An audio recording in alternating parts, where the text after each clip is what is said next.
we head into the final turn of the NFL season. The Denver Broncos, their playoff hopes hanging by a thread. They need a win. It's an interconference matchup. The St. Louis Rams, the Denver Broncos, here on Fox. Happy holidays, everyone. Ron Pitts along with former Bronco John Lynch. And John, when we talk about the Denver Broncos at 3-7, mathematically, yes, they still have a shot for the playoffs, but they need to get a win. A tough week. They were reprimanded just yesterday by the NFL for illegally videotaping an opponent's practice.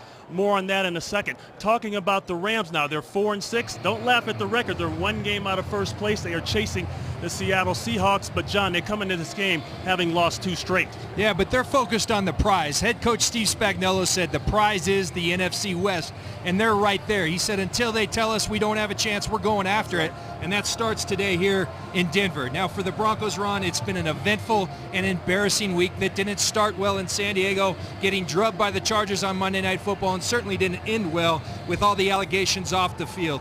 Now their biggest issues, though, as we know, as a 3-7 team, have been on the field. Today they've got to deal with Pro Bowl running back Steven Jackson. They haven't played the run well. They better if they want to win today. As John mentioned, a tough week just got tougher yesterday.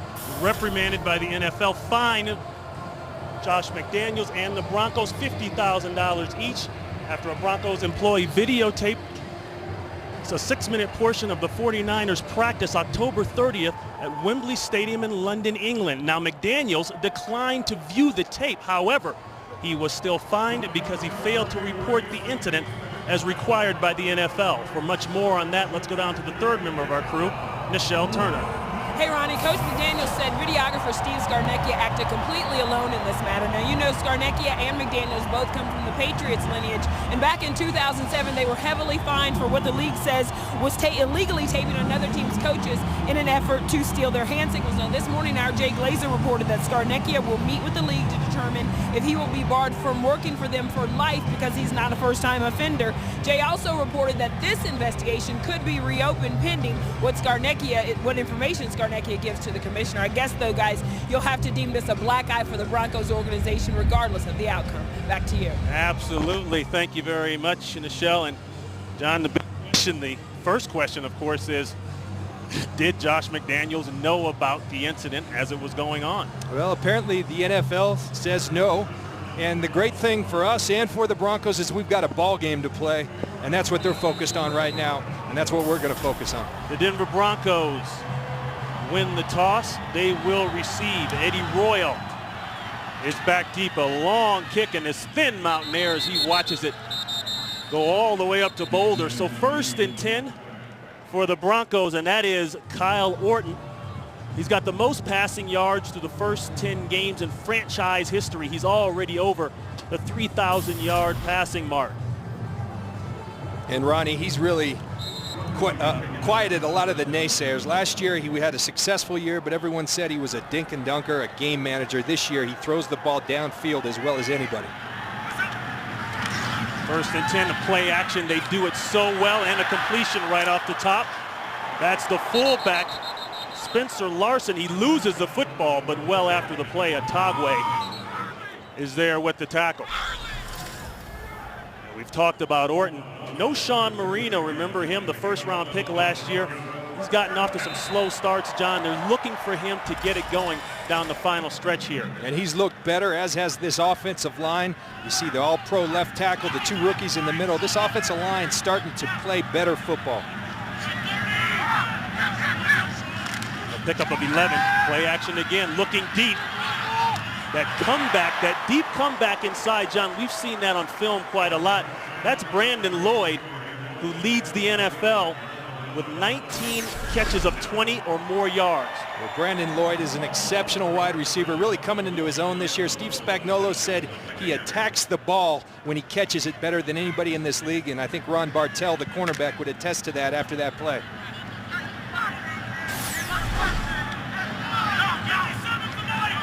Ball spotted at about the 45-yard line of the Broncos. 4-man pressure, looking for screen. Great call. And that's Marino. Marino on track as he jumps into Rams territory inside the Rams 40-yard line, down at about the 38. And Ron, we're seeing a great up-tempo drive here for the third week in a row from the Denver Broncos. I was talking to John Elway, the great Hall of Fame quarterback, one of the greatest players ever. He had a discussion with Josh McDaniels about 3 weeks ago. Josh McDaniels said, did you like the script? John said, can't play without it. Since then, they've had the script, 2 touchdowns the last 2 weeks. It's paying off. Rams bring pressure, and it's an incompletion intended for Lloyd. The Rams defense ranked 15th overall, but very solid against the rush, John, ranked 9th in the NFL. James Hall having a very good season, leading the team with 7.5 sacks. And James Laurinaitis at the middle linebacker, we'll be calling his name a lot. He's active each and every game. He's a 3-down player, plays the run and the pass very well. The 11th meeting between these two teams. They've split the 4 games they've played since the Rams moved to St. Louis in '95. A huge home field advantage for the Broncos since 1975. They've got the best home record in the NFL. 2nd and 10, the give. Marino, he's got a breakout. Marino inside the 25-yard line, down to about the 20-yard line. Key block there by the center, Walton. Ronnie, a lot of people may be wondering what is the scripted play. Well, it goes back to the old days of Bill Walsh, the late great Bill Walsh, and he would script the first 15, sometimes first 20 plays of a game. You know, your players know what they're going to run. You can practice it all week. You also get to throw multiple formations to see for the rest of the game how the defense is going to respond to certain looks. It's been very successful for the Broncos. 16 yards on the last play. They'll switch it up. It's Lance Ball, and Ball looking for the end zone. He's inside the 5-yard line. Lance Ball, the backup fullback, second-year man out of Maryland. He comes with a nice run. That's 17 yards. We're usually talking about Eddie Royal, the great slot receiver, explosive punt and kick returner. But you watch Spencer Larson and Eddie Royal holding his block on the outside on Bradley Fletcher. It takes everybody to run the football well. This is a team who's dead last in the run, running the football. You wouldn't know it by this first drive. John, each play except for the incompletion has been for 10 or more yards in this series for the Broncos. We give inside Marino. He'll push the pile and push it right into the end zone for the touchdown. Yes. Officials holding the call there, but it's a score. So early blood here by the Broncos. They went right down the field in big chunks of yards, John. Yeah, they did. And Ronnie, I think the moral of the story as we watch no Sean Marino get behind his all-pro left tackle Ryan Clady is when John Elway speaks, you better listen, because the scripted plays have worked the last 3 weeks. 3 weeks, 3 touchdowns. The Broncos have lost 15 of 20 and haven't won back-to-back games all year in almost a year. Total, that's 7 plays, 80 yards. They talked about a fast start, John, and there it is, 7-0 Denver early here in the first quarter. Today's game on Fox is sponsored by Southwest Airlines. Find our fares online only at southwest.com. John, the Broncos did the same thing last week against San Diego. Started off the game with a 6-play, 69-yard touchdown drive, but that was about all she wrote. After that, they went on to lose 35-14. Yeah, and it's the consistency that's hurt this football team all year long, as it did last week. They've got to continue to keep that tempo going. This will be Amendola. Amendola with a nice move. Amendola out to the 40-yard line. A great return and good field position for Sam Bradford. The #1 pick will get his shot here in Denver. Today's game on Fox is sponsored by Bud Light. It's the sure sign of a good time. Here we go. Early points for the Broncos. The Rams' first trip here to Denver since 2002. This is the first of a 3-game road trip, a very important road trip as they look to get in the playoffs. 1st and 10 give to the man that they're going to ride all day. That's Jackson. Jackson maybe 1. Robert Ayers on the tackle. Sam Bradford the #1 overall this year. 2 or more touchdown passes in 3 of the last 4 games, John. He has been very efficient. This offensive line, the left side and the center, Jason Brown, Jacob Bell, Roger Saffold have been very good. The right side a little questionable. 2nd down and 9. Go to Jackson. Jackson almost snuck out of there on that right side for our first game break of the day. Let's go to Los Angeles and Kurt Menefee. Oakland's Jacoby Ford took the opening kickoff against Miami. 101 yards for the score, but the Dolphins not phased. Chad Henne back in the starting lineup, hooks up with Patrick Cobb for a 29-yarder, and the Dolphins have the lead, 10-7 in the first quarter. Ron, John, and Michelle. And of course, that's of interest to Bronco fans. The Raiders, along with the Chargers and the Chiefs, up top in the AFC West. There's a throw on 1st down. Did he catch it? I don't believe so. Broncos saying fumble. Champ Bailey is involved on the coverage there. Incomplete pass. That was Amendola he was shooting for. And it's really interesting when great players, when you emphasize something to great players as Champ Bailey is, it usually gets done. Champ Bailey told me, John, we've got to shut down Danny Amendola on 3rd down and in the red zone. First 3rd down, he lines up on Danny Amendola and he shuts him down. This is Donnie Jones. The Chargers faked a punt on the Broncos last week in San Diego. So you can bet their teams will be looking for that one. No fake. Jones has to like this thin air, boy. He skies that one. Puts it into the end zone, and it's a touchback. Broncos will take over on the 20-yard line. 57 yards on the punt here in Denver. Today's game on Fox is sponsored by McDonald's. I'm loving it. By E-Trade, investing unleashed.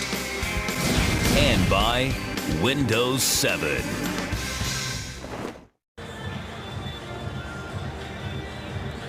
Steve Spagnuolo on the left and Josh McDaniels on the right, both 2nd-year head coaches. They know each other very well. They went head-to-head against each other in Super Bowl 42. That was the big upset, the New York Giants over the New England Patriots. McDaniels was the offensive coordinator. And on the other side, Spagnuolo was the defensive coordinator for the Giants. The end around, that's Eddie Royal. Eddie Royal with plenty of room, and Royal continues to get the Broncos yardage and chunks as he gets out to the 40-yard line. Well, the St. Louis Rams, Ron Bartell actually told me, I said, what about Eddie Royal? Great player, you got to be alert for him in gadgets, and right away a reverse to Eddie Royal. This is a gadget offense. They run him early, they run him often. Eddie Royal is usually at the center of those gadgets. With all the stuff that's gone on for the Broncos this week, John, this is exactly the kind of start you better have. A fast one, 7 plays, 80-yard drive the first time out. Now they're going inside. The long one intended for Gaffney, but it's well covered. Josh McDaniels mentioned this week how hard it was to go back and look at that game film of that Super Bowl against the New York Giants. He said, I only looked at it because I had to. Yeah, he said he wouldn't look at that tape until he had to. Well, he was playing Steve Spagnuolo, and he needed to do all the homework he could. He looked at Steve Spagnuolo's defense, see if he could get anything. Steve Spagnuolo said he did the same thing. 2nd and 10 pass, inside, it's clean, and it's a 1st down across midfield. That's Dan Gronkowski, the backup tight end. And speaking of that Super Bowl 42, the Giants versus the Patriots. The Giants ruined the Patriots' perfect 16-0 season, and John, they did it with pressure. Oh, they did it with pressure, and our own Michael Strahan was right there at the center of that pressure. Steve Spagnuolo, always a guy who brings pressure, not only with his front four, but also brings it in a lot of complex ways in blitz packages. The old flip 90 play outside to Moreno. And no Sean Moreno be about a yard shy of the 1st down. When I watched the St. Louis Rams play, they got a smart middle linebacker in James Laurinaitis. So what do? You give him a key breaker. You're going to pull Zane Beatles to the right, but you put Noshawn Moreno to the left. When you have a smart football player, sometimes you can take advantage of it. James Laurinaitis, he sees a pulling guard. He's going to go with it. You flip the ball the other way. Nice execution, nice design by Josh McDaniels in this Denver Bronco offense. 2nd and 1. They'll go to Moreno again. He'll have the easy first down. That's a pickup of 4. John Moreno's looking for his rhythm. Last week against San Diego, 13 carries, 58 yards. He hasn't been able to get it loose, to get on track like they expect from the first rounder. Well, he hadn't been healthy. He's had 2 hamstrings he's dealt with, but as I studied this film, he's starting to hit stride. I haven't thought he's been worthy of a number 12 pick from last year. I hadn't looked anywhere close. Last couple of weeks, he's starting to look like that guy, and that wasn't lost on the Rams. Steve Spagnuolo showed him a film this week saying this guy can beat you if we let him. 1st and 10, play action. Going deep, wide open. And it's incomplete. Lloyd had 3 or 4 steps on Bartell. Let's watch Brandon Lloyd working against Bartell. He's smooth off the line. Bartell says you got to watch. He'll lull you to sleep off the line of scrimmage. That's exactly what Lloyd does, and you will not see that much. These are probably the best hands in the National Football League. He has not dropped many balls this year. Looked like Lloyd had a problem turning around the other way. Looked stiff doing it. Usually he makes those catches. He's had a great year thus far. Leading the NFL in receiving yards. 2nd and 10. A hit, a throw, that's incomplete. Moreno picked it up, but a shot right there in the face by Atagwe, the safety coming down on the blitz. Let's watch Atagwe. He's going to come off the corner and try to run a little screen to Moreno. And it's just a bad block by Moreno. Excuse me, looked like a screen, but Atagwe just flat out whips Noshawn Moreno. Atagwe having an all-pro year, Pro Bowl year. He's been all over the field. I think the MVP of this defense thus far for the St. Louis Rams. Moreno out, Buckholter in. 3rd and 10.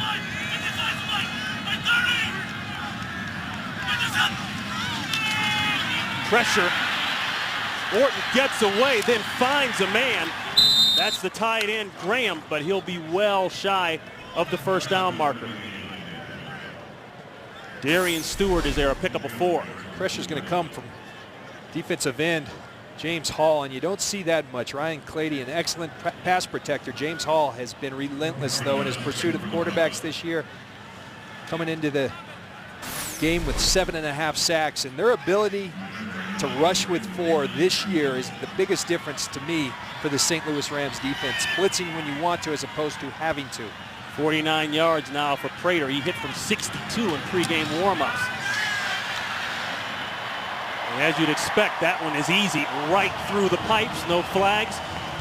The Broncos continue to pour it on here early, 10-zip.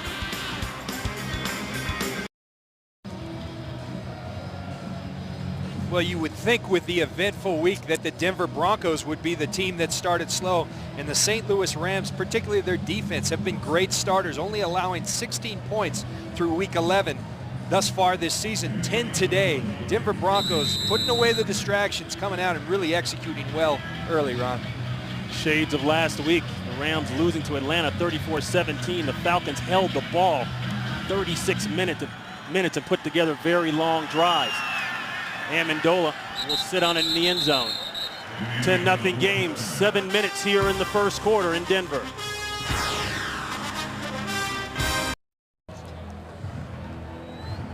A look at the Broncos defense. They'll run a 3-4, 3-down lineman. Jamal Williams, remember him from San Diego. He's come in to anchor that middle. The linebackers are solid. Watch Joe Mays, he's a big-time hitter. Robert Azer are getting him back. He's been out the last 4 games. In the secondary, they've got the Pro Bowlers back there with Dawkins and Bailey. The end around Amendola, and Amendola with a nice run and a Rams first down. So the Rams, before that play with only 4 total yards of offense, pick up 13. You're going to watch Ho-Ho Manawanui come across on Ayers and really seal him inside. Nice block. Robert Ayers has got to set the edge and turn that back in. But Illinois Mike, as the Rams call him, with a great block freeing Danny Amendola. I thought you pronounced it pretty darn well. Jackson, the toss. Jackson hit hard at the 35-yard line.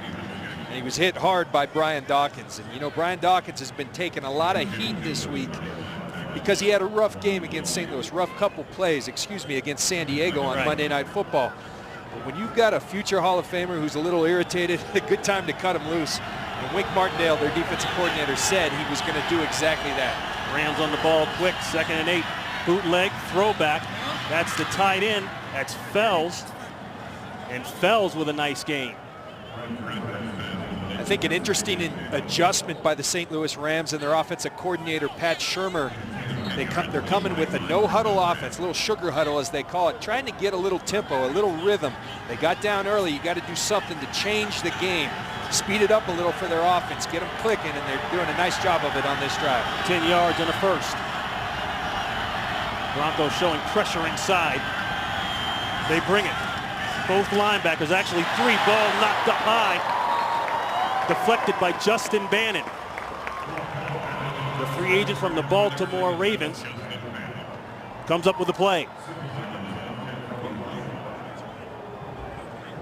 Now the interesting thing, a couple plays here early in the passing game, Sam Bradford told us, all things being equal, I'm going opposite, away from Champ Bailey, which makes sense. Rookie Parrish Cox on the other side, but twice they've gone at Champ Bailey. That one was batted down. If I'm Sam Bradford, I'm going the other direction.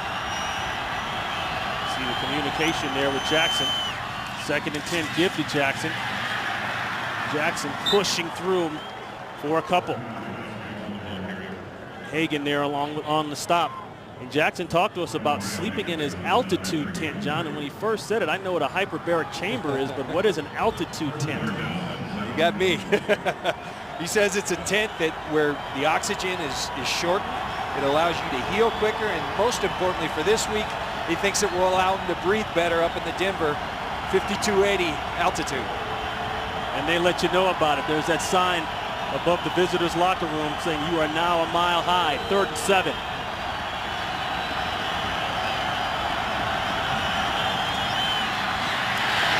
Throw complete. Ball is loose and then recovered. Brandon Gibson fumbles the ball, recovers his own fumble, and picks up the first down. On 3rd down, you have to be able to pick up pressure, and Kenneth Darby does a nice job. Sam Bradford throws hot as DJ Williams coming, and Brandon Gibson, little shallow cross. Champ Bailey knocks the ball out. Fortunate bounce for the St. Louis Rams. Rams picking up the tempo. You can see the rhythm there. There's another completion. That's LaRon Robinson working on Champ Bailey. And You're exactly right about the rhythm, though, Ron. Yeah. You can feel it here. You're struggling as an offense. You got to get going. This is a great idea. Go to the no huddle. Denver struggles to get personnel on and off the field. Good adjustment by the Rams. Pickup of 6. Toss again to Jackson. He's got some room. Lowers his shoulder. Tries to truck DJ Williams. Well, that's a mano a mano there now. You know pretty soon when you're playing Jackson, you're going to get one of those head-to-heads as we look at Don Wink Martindale, the defensive coordinator for the Broncos. Watch the end of this play. This is big boy football. Steven Jackson against DJ Williams. Big boy football. Wink Martindale said about Steven Jackson, he's like a semi going downhill with no brakes, but DJ Williams stood up to the semi right there pretty well. As if there's no truck runoff for that semi, that runaway truck. 3rd and 3. Quick one, Amendola, and you talked about it. B-Dawk, Brian Dawkins, is all over it, bringing up 4th down. Well, they told us on 3rd down, plain and simple, we've got to stop Danny Amendola. Twice they've done it on 3rd down. And we're seeing the Rams, it appears as if they're going to send their tight ends on and go for it on 4th down. Got a heavy package. Bajema, Illinois Mike, and Daniel Fells as the tight ends. You try to say, oh, but now you did it before, brother.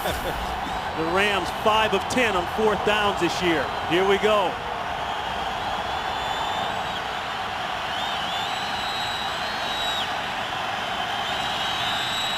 Of course, you give it to the bruiser. That's Jackson. You see our red line there. That is our estimation for the first down. I believe it is a first down. Joe Mays stepped in to make the tackle. but they're going to double check the measurement. Pat Shurmur, the offensive coordinator, says, I got to trust Steven. I got to give it to him more. And you got two big hitters there. Joe Mays has been lighting people up of late, but Steven Jackson, as we listen in, churns ahead for the first down. Rams right back on the ball. Did not huddle up in the hurry-up type of offense. Great play in the backfield by Mays. And John, you like this guy, third-year man out of North Dakota State, brought in this year in a trade from the Philadelphia Eagles. Well, I went back to that Kansas City game when Denver just took out the Kansas City Chiefs, the #1 rush offense in the National Football League, and he gave it to him. He set the tone for this defense. He is a downhill player at the middle linebacker position and really has added a spark to this defense. Originally a 6th-round pick by the Eagles back in 08.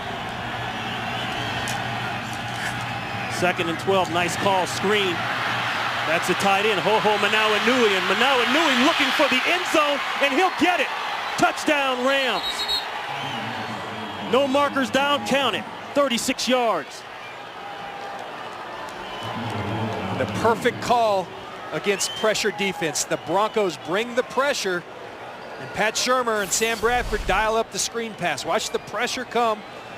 You're going to fake to the right to Steven Jackson, slip it out to the left, and then Ho-Ho Manawanui does the rest, breaking Dawkins' tackle. And this guy is a key player. You watch the preseason at all, he was a big factor in their offense. Got hurt early, first game of the year with the high ankle sprain, but really has added some life to this St. Louis Rams offense. Out weeks 2 through 5 with that ankle injury. Injured the first week of the season versus the Arizona Cardinals there at home. 5th-round pick, John. They're sky high on this kid. They couldn't wait for him to get back on the field. And the extra point is clean. 7-10 game here in Denver. Let's go to Los Angeles for an update. Here's Kurt Menefee. Buffalo trying to win his 3rd straight game in overtime against the Steelers. Ryan Fitzpatrick hooking up with Steve Johnson, except Johnson drops it. So OT continues. Pittsburgh now with the ball. Sean Sweeson, his 4th field goal of the game is the game winner. From 41 yards out, 19-16, Steelers knock off the Bills, Buffalo's 3rd overtime loss this season. Ron and John? Well, you knew that was a trap game going into Buffalo. Buffalo starting to play a little bit better, but you see the AFC North as it wraps up, or shapes up. Pittsburgh holding on at the top of the division.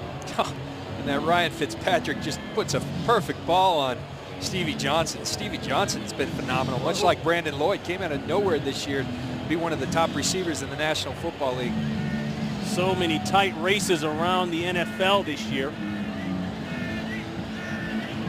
But this is the part of the season where if you're going to get into the postseason, you better start playing coming down the final stretch. And that's Eddie Royal back deep to receive the Brown kick.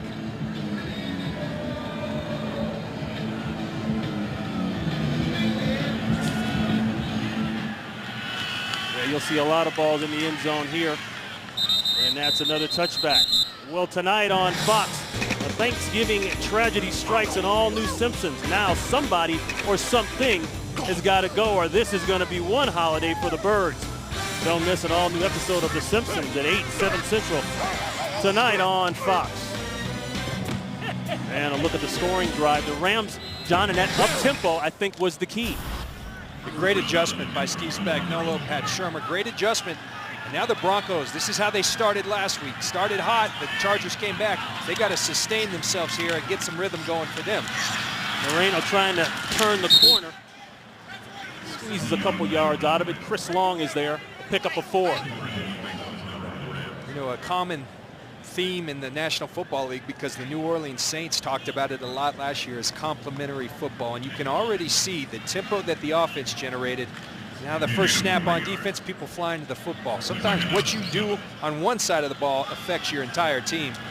And that's the case for the Rams after that offensive series. This is a 2nd down and 6 winding down here in the first quarter. The toss, Moreno with the stiff arm. Did he get the first down? Looked as though he got there before he stepped out of bounds. He stiff-armed Laurinaitis.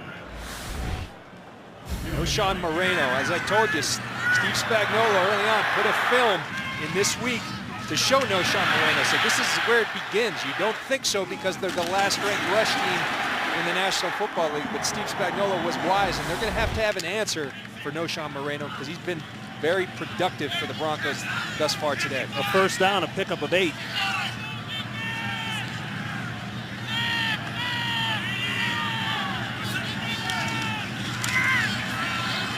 Play action, no place to go. Finally, it clears inside. Did he catch it? That's Lloyd. And yes, they will give Lloyd the catch. They'll mark the ball at about the 47-yard line. And that will be the end of the first quarter. The Broncos jumping out early, but then the Rams coming back thanks to a no-huddle offense. 10-7 game. Fox NFL Sunday will continue after these messages.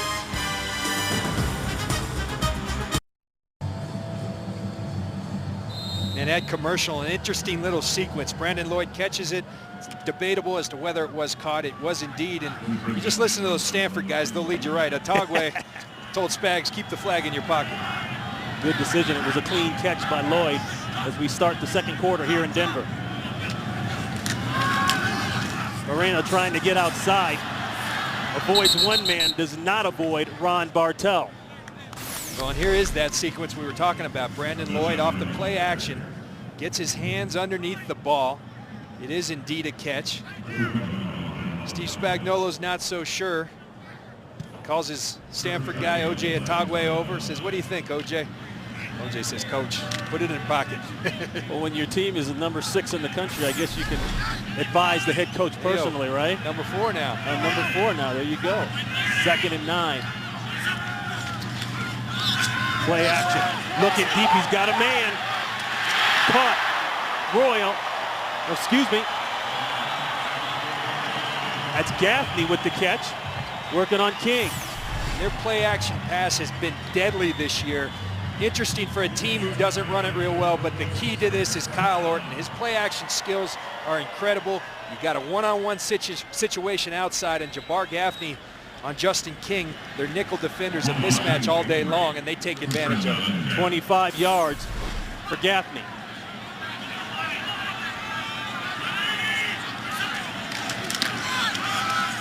Broncos approaching the red zone. Moreno will get out in about 3 yards on the play. So Ronnie, as you know, Kyle Orton came from the Chicago Bears. Wasn't a great play action faker. His eyes, he doesn't look it through. Still completes the ball. He studies Tom Brady as Josh McDaniels. Nobody better in the business. Peyton Manning, Tom Brady, the best play action passers in the business. You see Brady hold the linebackers. Kyle Orton went to work. Josh McDaniels went to work on the fundamentals of the play action pass, and it has been a great weapon for the Denver Broncos thus far this year.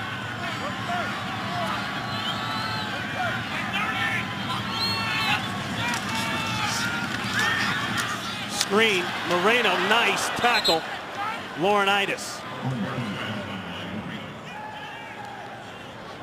We talked about a smart football player in James Laurinaitis, and smart football players, when they see a screen starting to develop, they go get their running back, and that's exactly what James Laurinaitis, you see him weed through the traffic, get by the lineman, and make an outstanding tackle. He's an outstanding player. This guy is playing at a very high level. Leading the team in tackles, came into today's game with 83, 3rd and 9.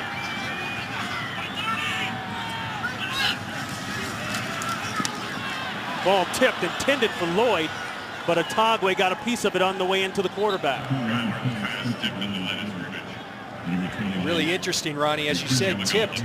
Talking to Ron Bartell this week, he said one of the things we stress, James Laurinaitis said the same thing. Steve Spagnuolo coached him this week. When we're blitzing, don't leave your feet, but get your hands up. We can tip some balls, and that's a big, big situation to get off the field on 3rd down to force the field goal attempt. Raiders already been good. 49 today, this will be 40.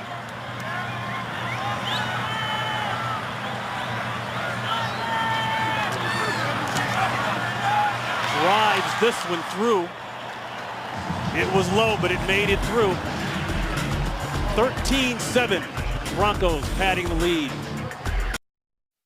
Today's game is sponsored by Coors Light, the new silver bullet aluminum pint from Coors Light, official beer sponsor of the NFL. By Genworth Financial. And by the Ford F-150 and its 4 new engines. This is the future of truck. 3 drives, 3 scores for the Denver Broncos. Prater has been big already, hitting from 40 and 49 yards out. Broncos also added a 4-yard touchdown run by Moreno. The Rams only score a 36-yard touchdown reception. Nice run by Hoho Manawanui.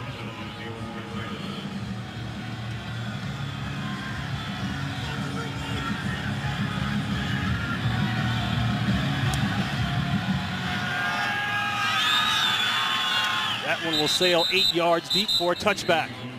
12:27 here to play in the second quarter. Sam Bradford coming up, 13-7 Broncos.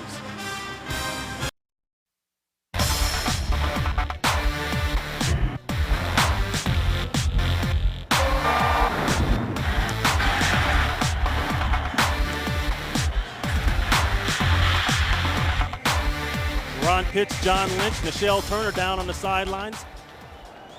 13-7 game here in Denver. Rams ball spotted at the 20-yard line.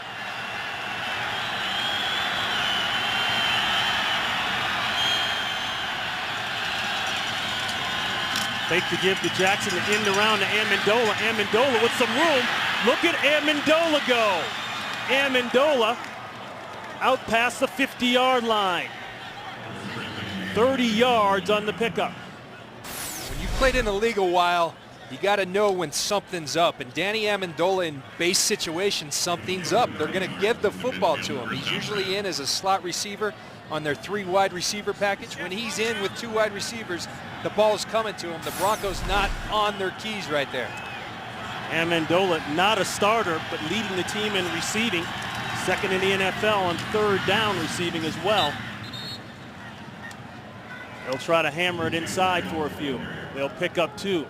Ron Pitts, John Lynch, and you have to bring up the distraction. And is it going to be a distraction? Was it going to be a distraction? In case you don't know, the Denver Broncos organization popped for illegally videotaping an opponent in a practice session. The sanctions came down yesterday, and everyone wants to know how would they respond. Well, they've responded fairly well today. Now, this has been a trend. They start fast, but can they sustain it? They've got to do that here today against the Rams, because the Rams are starting to establish some rhythm of their own. But as for the distraction, Ron, I think one of the pluses for the Broncos is it didn't happen till late Friday. They were already out of there, away from the media. They were in game mode, so they didn't have to. Sometimes the distraction more than anything is answering all the questions. First of all, the players weren't involved. It wasn't their deal, so now they just got to go out and play.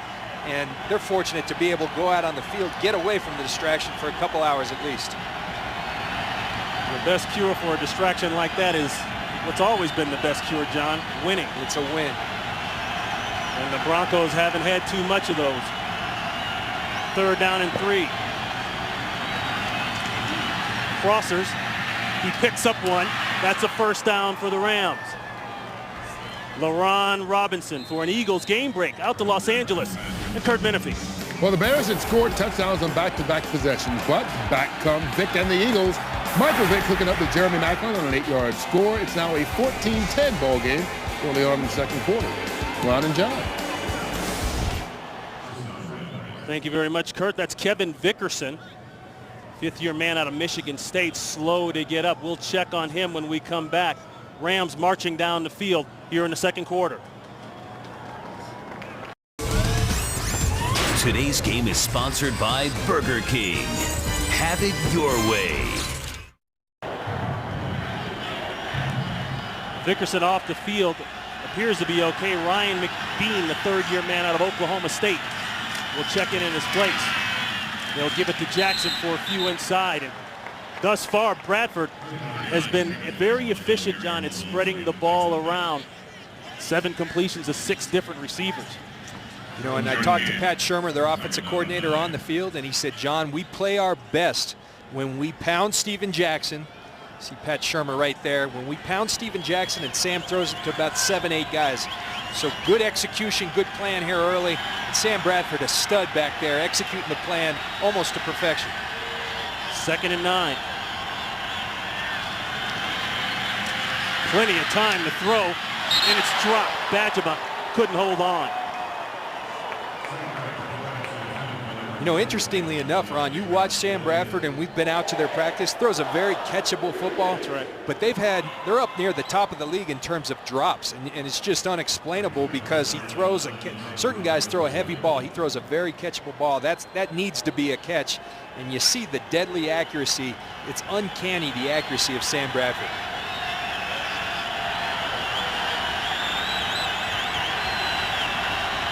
Third down and 9.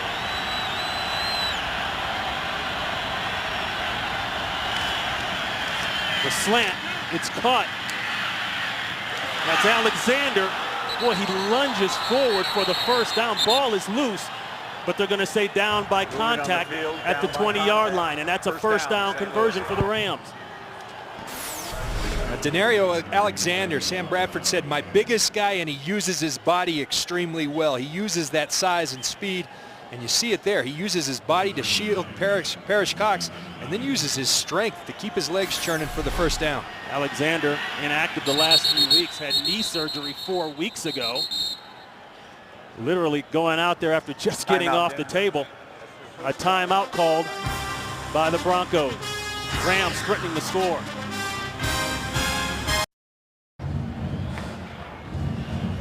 Well, we've seen the effects of the sugar huddle, the no huddle, up-tempo offense for the St. Louis Rams. They've got an uncovered receiver. It presents problems. It allows them to get rhythm. It presents substitution problems. Wink Martindale, their defensive coordinator for the Denver Broncos, gets a timeout. Play action. Batted away. He was shooting for the crosser, looking for Gibson underneath. But it was knocked down by Justin Bannon. Another look there at Wink Martindale. No, he's not your favorite game show host. He's the first-year defensive coordinator for the Broncos. I see there's a whole slew of kids out there, generations, that don't even know who Wink Martindale was. And we're not going to date ourselves by telling you who he was. See the Rams this season in the red zone, struggling. Jackson straight ahead. Jackson, they've got his jersey as Jackson brings it down to the 15. Steven Jackson talked to us. I asked him, what's the key to playing against one of these 3-4 defenses? They aren't penetrators. They're going to try to build a wall, set an edge. He said, John, early in the game, I've got to be okay with a 3 or 4 yard gain, and then they keep giving it to me. I'll break their will late. And so you're seeing this set up. A lot of 3 to 4 yard runs, even less than that. 10 rushes for 17 yards, but you got to keep giving it to them. And the explosive runs start to come. 3rd and 6.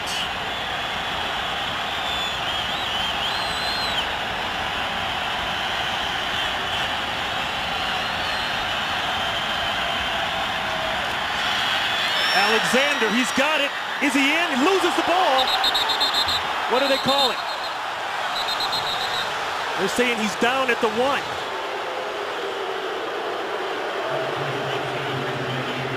Ronaldo Hill and Thompson. The runner was down by contact. In on the First tackle. down. That was Bill Levy, our referee, saying down by contact. Watch Denario Alexander in the slot, and he stretches out. That may be a touchdown, Ron. I think that's a touchdown. Let's he see. Extends the ball, and we'll see if it's Steve Spagnuolo that challenges it. You know what? That is a touchdown. His knee never actually hit.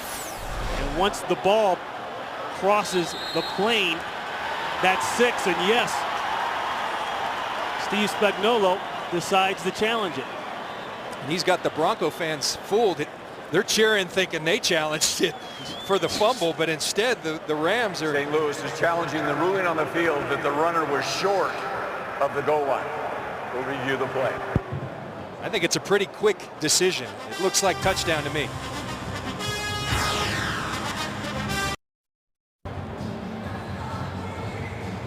Well, maybe you can't always listen to those Stanford guys because our good friend Mike Pereira beeped in and told us, look at the shin. And he's exactly right. The shin's down. Now it's just a matter if Bill Levy under the hood can locate where that football is at the time the shin's in. And I think at the time that the shin hits the ground, and I think it is short indeed. Well, John, also remember, it's got to be clearly conclusive visual evidence to overturn what was on the field. So on the field, it was called down at the 1 yard line. And I believe because he extended after the shin was down that Mike Pereira is exactly right. Mike Pereira, I appreciate you. And right now we'll bring in the former head of NFL officiating, our official expert, man who's always dressed so well, Mr. Mike Pereira. Mike, you saw the play, and here comes Bill Levy with the answer. Yeah. After reviewing the play, the ruling on the field is confirmed. The runner's right shin was down. The runner had possession of the ball. Second down. Correction, first down. St. Louis will be charged their first time out. And Mike, you were mentioning the shin. You know, this is the issue. Everybody thinks about knees and elbows, but the shin is another body part that puts you down. And a great shot that we got there of that knee being down on the isolated free shot. Ball's dead right at that point. Watch the shin right there. Play is over at that point. Good ruling on the field, and certainly a good ruling in replay to stay with the call. That's right. Thank you very much, Thank you, Mike. Appreciate it. That's one that they got right on the field. Good job. First and goal. Jackson hit immediately. Ronaldo Hill came down there, playing real low, of course, in the goal line from that safety spot. Helped shut down the touchdown. Ronnie, you're used to seeing Ronaldo Hill out of the screen at 30 yards deep. He plays the deepest free safety in the league, but the goal line puts him in position, and he goes and makes a great tackle on a hard guy to stop going downhill, and Steven Jackson. Well, your mom would be very upset if you had to play under those conditions way deep like that. She's already complained about the fact that she couldn't see you enough on the film. That's right. Nonetheless, 30 yards deep, second and goal. Jackson again, hit again in the backfield. That time they lose yardage for sure. Joe Mays is there. Ronnie, I want you to watch Joe Mays. You talk about going downhill. Watch this play by Joe Mays. He's going to go in, take Adam Goldberg, run him over, get Steven Jackson's legs, slow him down, and then get back up and make part of the tackle. That's why I'm calling this guy my new favorite player in the league. He's a downhill inside linebacker. That's old school. And if you want an old school reference, think of the late Sam Mills. Wore the same number. Rams late on the field, late getting lined up. And as a result, they got to burn one. There was a miscommunication on the sideline. They couldn't get the play in, couldn't get the personnel right. They get it worked out with the timeout, of course. Well, the NASCAR season may be over, but Fox is already revving up for another exciting year, and it all begins this February with the running of the Great American Race live from the Daytona International Speedway. It's the Daytona 500 this February, right here on Fox. Anybody take down Jimmy Johnson. That guy's unbelievable. I think so. Talk about a closer. We're talking Joe Mays. You know, the other day we're meeting with Wink Martindale, their defensive coordinator, and we said, I think, Ronnie, you asked him, Wink, Joe's pretty short, huh? How short is he? And he said he's so short you can eat peanuts off his head. It was a pretty good line, but I don't care how short he is. Sometimes that diminutive size allows you to get leverage, and that's exactly what it did right there as he got under Adam Goldberg. Third and goal. A loss of one on the play. Plenty of time for Bradford, no place to throw it. Finds a man, touchdown Rams. That's Badgema, the tight end.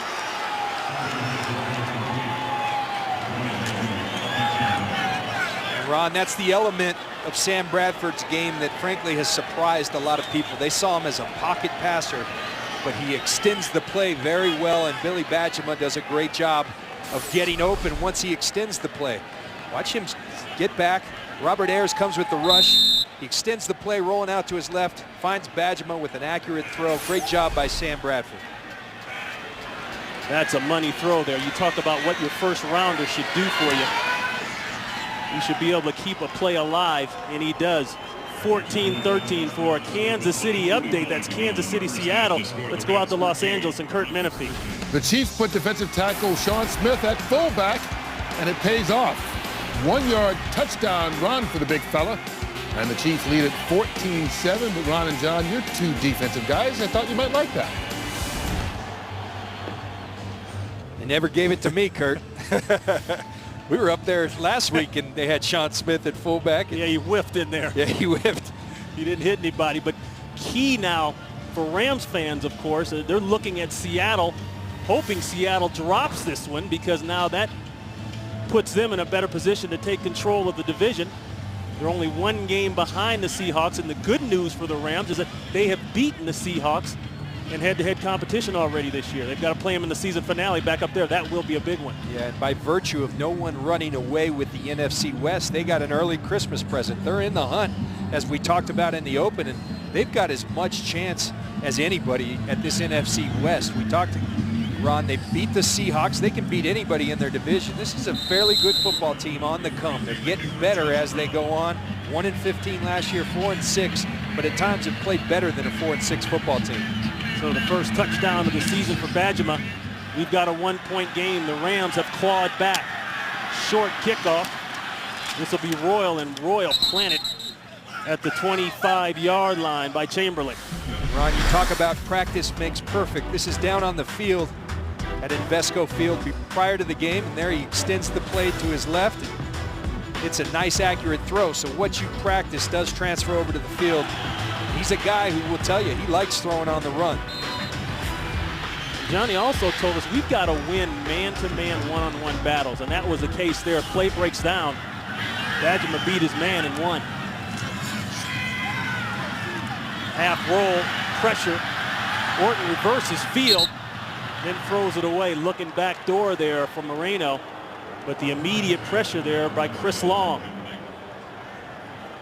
Chris is going to be kicking himself. Those sacks are hard to come by. He had Kyle Orton dead to rights, and Kyle Orton does a very good job. We talk about Sam Bradford. Kyle Orton has surprised me with his mobility, his movement within the pocket. He's not a guy who's going to run for 30 yards, but within the pocket, very good at moving around and finding the open spot.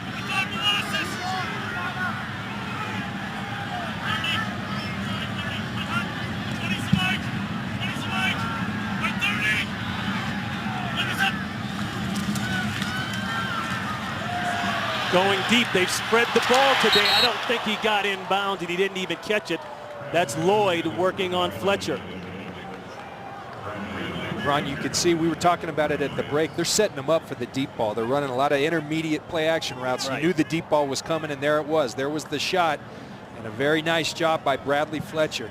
Not panicking, playing the ball, and making a nice play to finish the play from Kyle Orton to Brandon Lloyd. This is a 3rd and 10. You see the third down convergence today. Orton, not liking something, calls timeout.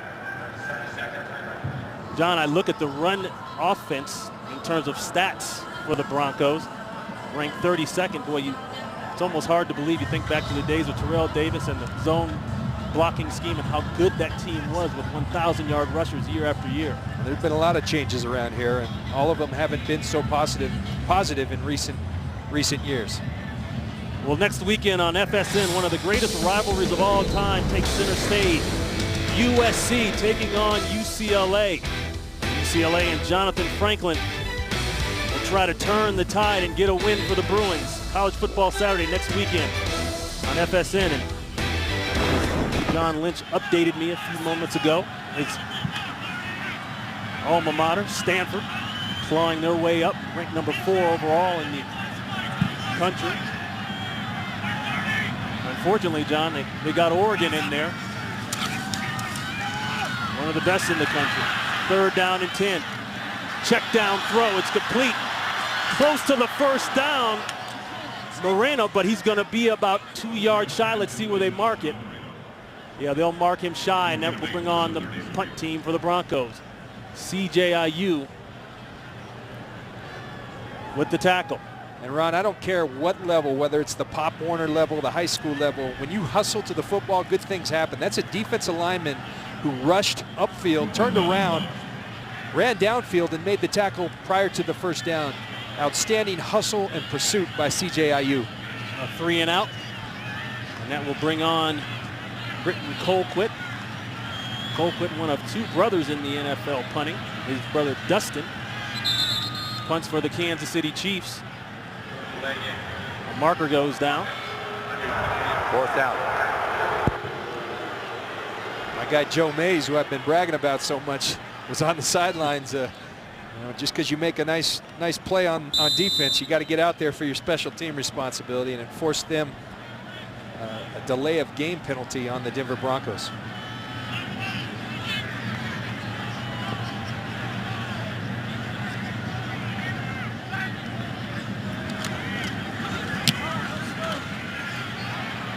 So after the first penalty of the game, Colquitt skies this one to the 20. Nice move there by Amendola. Gets a block and comes up with a nice return. Takes it out close to the 30-yard line. And John, we talk about the young quarterbacks in the NFL. This is the future of the NFL. And here's how they stack up this year. And there's been some great ones of late. Look at this guy right here. His numbers stack up with all of them favorably. And I went back even further. After 10 games, Peyton Manning, 15 touchdowns, 20 interceptions. Sam Bradford, 14 touchdowns, 9 interceptions. He's playing as good at football as a rookie can at the quarterback position. Over the first 10 starts rookie year. There's a give to Jackson. Boy, they have been all over Jackson. Joe Mays putting his helmet in there again. And making up for that special teams miscue. But Sam Bradford, I tell you, we've had the fortune of covering the Rams on a couple occasions this year, and every time you walk away more impressed. He's got everything you want. He's got the accuracy. He's athletic. He's got a presence that big-time quarterbacks have. Manauanui, tight end for the Rams, went to the locker room. We're going to get an update on him in a second. 2nd and 10, going deep. Down the left sidelines, and it's caught. Ball put right on the money for Denario Alexander. Covered by Parrish Cox, but it's a long first down for the Rams. Well, Denario Alexander, who's been inactive with the knee injury the last 3 games, has been absolutely huge. This is a team that struggles with explosive plays. They don't get explosive plays, and here's a guy that provides some of that juice, that explosiveness for Sam Bradford, and Sam Bradford's not going to miss you if you get separation. Rookie free agent out of Missouri coming up with a big one, 45 yards, plenty of time for Bradford, no place to throw. Finally just throws it out of bounds. No intentional grounding. Let's go down to Nichelle Turner. Yeah, Ron, you mentioned that Michael Manauanui went to the locker room. He has a right ankle injury. His return is questionable, but guys, just know it is not the high ankle sprain, the same one that he's been battling this whole time. Back to you. That's key there. Thank you very much, Nichelle. And that's a big loss now because he has been big. He's already got a touchdown, 36-yarder early in the game here. Yeah, and the Rams are closer to health. We did their game about 4 or 5 weeks ago. They couldn't even suit up 53 men on their active roster. They're much more healthy. A big loss if Manauanui is not able to come back. Daniel Fells across the formation in motion. They did this last week. Wide open again. Bajema, and another touchdown for the Rams. That's 2 today for Bajema.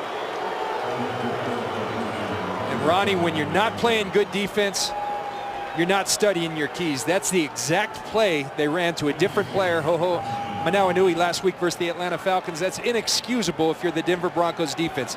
The exact same action, the exact same play, different tight end, but you can't allow things to happen that happened last week. I mean, you got to study your film and know that that's coming. 3rd touchdown to a tight end today by the Rams. A wonderfully executed play there. Well, I don't have to tell you what just happened there. You can hear it. So Brown dings the upright. And instead of being 21-13, it's 20-13. Quick update out to Los Angeles. Kurt Menefee. Well, talk about hitting. Joe Flacco hits Todd Heap. And the big tight end scores from 65 yards away against Tampa Bay. Breaks a 3-3 tie. It's now 10-3, Baltimore leading, approaching the 2-minute warning. Ron and John. All right, John, I see the tight ends around the league are out there in full force today. And the tight ends around the league, I got to tell you, they're better than ever. I mean, you go from Antonio Gates, Todd Heap. I'm not going to put Billy Bajema in that category just because one touchdown, but there are great tight ends throughout this league. And let's watch Billy Bajema right down here in the bottom of your screen. He's going to kind of hide out like he's blocking. He slips through there and wide open. No one within 20 yards of Billy Bajema. Good execution by the Rams. Awful defense by the Denver Broncos. And you heard the Boo Birds there right before the attempted extra point. John, you touched on it earlier. Bronco fans proud, many years of success here in Denver. 2 Super Bowl championships. Now, this has been embarrassing. The whole thing here with the videotaping and the coach fined and the organization fined. And now you come out here, get off to a nice lead, but you see the Rams clawing back on plays that should have been shut down fairly easy. They ran the same play last week against the Atlanta Falcons. And you look at this graphic here, look at the size of these drives that the Broncos defense has given up. They started off great, but you give up drives of 71, 80, and 80 yards. This is a St. Louis Rams offense that hasn't been the least explosive plays in the league, and you're allowing explosive plays. You're allowing big drives. It can't happen, and this has been the pattern. It's been embarrassing on the field and off the field for the Denver Broncos. They got to change the fortunes of this game in a hurry. John, I've always contended it's hard to change fortunes like that when you don't run the ball as consistently as you need to. There's another tip ball. That's Chris Long. All over that one. And you're standing up here, you can just feel the life being sucked out of this stadium and being sucked out of this offense. You watch them, they're kind of loping around. They, the first drive of the game, up tempo, high tempo, executing perfectly. I don't understand it. They've gone to a slow tempo. We saw the Rams go up tempo, and it worked for them. I think they got to get the tempo going on offense.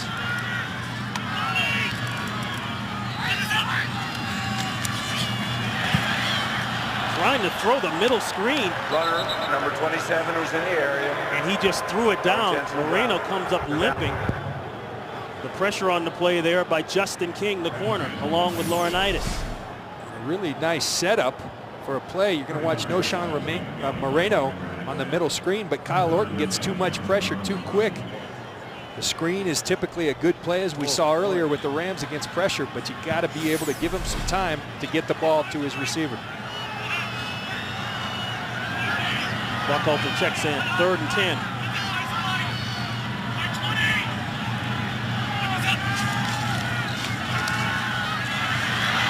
Third and 10, pressure sack. C.J. Aiyuk. And John, you just talked about him hustling downfield, making a nice play on the series before. Now comes up with a sack that forces 4th down. I made the point earlier, the biggest difference on this Rams defense, the ability to get to the quarterback with 4. And C.J. Aiyuk puts a spin move on the young rookie, Zane Beadles, the left guard, and gets to the quarterback. C.J. Aiyuk having a heck of a game thus far for the St. Louis Rams. Aiyuk with 4 sacks on the year, the original 7th round pick from the Buffalo Bills back in '07. Adding a little depth to this defensive line. A defensive line that has been improved, John. Very dramatically. Much improved. Yeah. And sometimes it's addition by subtraction. Leonard Little long has been the pass rushing force. James Hall last year would go inside on the nickel defense because Leonard Little was outside.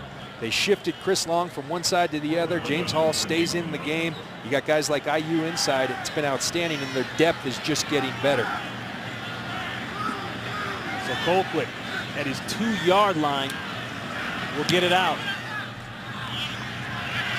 Decent kick, good hang time. Amendola with room to run. Looking for some blocks, can't quite get the blocking he needs. He'll take it out to the 41-yard line. You look at the Rams with 28 sacks this season, the most in the NFC. This is how they've done it.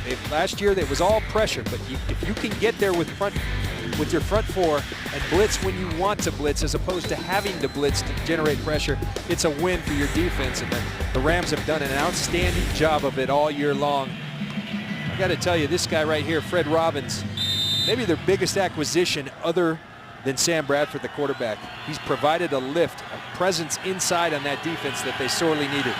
Former New York Giant, played under Spagnuolo in New York. Play action, wide open is the crosser. And now the Rams just starting to really open up the Broncos defense. That's LaRon Robinson. And really, I mean, you're seeing things that you just shouldn't see out of defense. You're seeing receivers run wide open, no one within 10 yards. They better put a stop to this in a hurry and get on their keys and start playing some football. Rams trying to take advantage of 2 straight 3-and-outs by the Broncos as we see the 2-minute warning. Rams trying to score again before the half.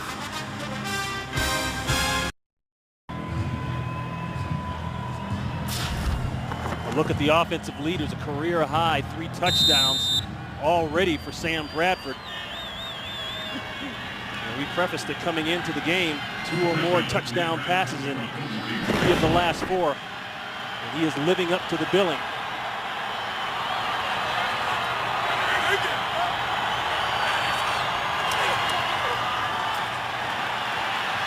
A nice route there. You saw Amendola started to fake out, then cave back in. Rams have no timeouts now under the 2-minute warning. Ron, one of the things you're starting to see from the Rams is they're flipping the script on the Denver Broncos. We talk about the proficiency in the play-action game from the Broncos, as it looks like a false start. False start, 77 offense. 5-yard penalty, no 10-second runoff, as it was not inside 1 minute. That's a great explanation there by referee Bill Levy. Under 1 minute, that would have been a 10-second runoff. Now let's watch this play action. Kyle Orton, pretty darn good play action passer. Sam Bradford's proven himself to be that today as well. When you give him that much time, he's too accurate. He's going to find the windows as he does right there.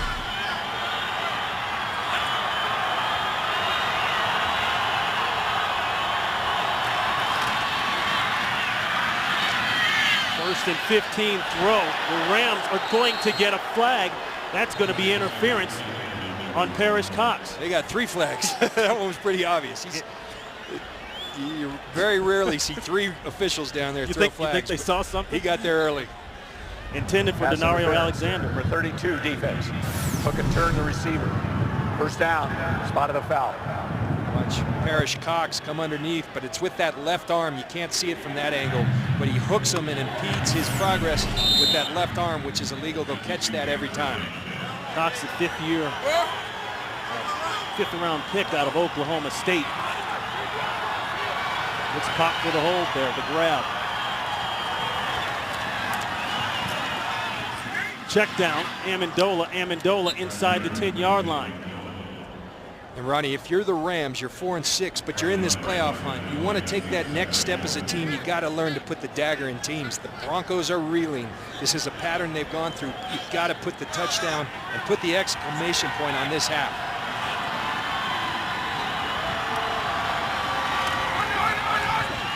Second and 4.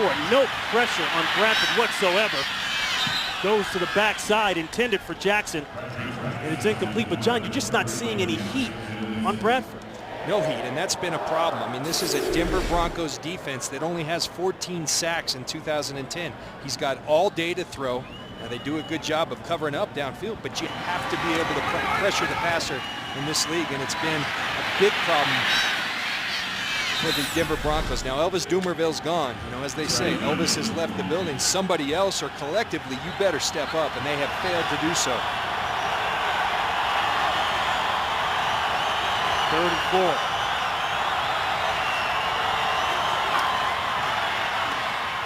4. Forced that one, intended for Amendola, and almost got it picked off by DJ Williams. It would have been a heck of an interception, but that would have been a tight fit as well for a completion. And that'll bring up 4th down and a field goal try. Real nice job by DJ Williams reading the quarterback's eyes. He sees Sam looking to his left. DJ breaks flat, knowing the slant pattern's coming, and gets his hand. Big stop for the Denver Broncos. Nice job by DJ Williams. Brown last time out on the extra point hit the left upright. This is 28 yards out.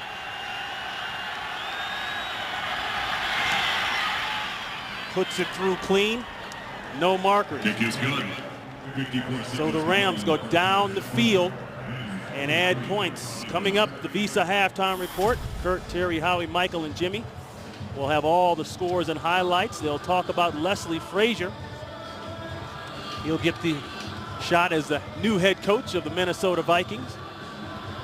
And the Green Bay-Atlanta showdown. The Atlanta Falcons, 6-0 at home, dispatching the Green Bay Packers today. I guess they are for real. Ronnie, the Atlanta Falcons are for real. We studied them last week in preparation for this game.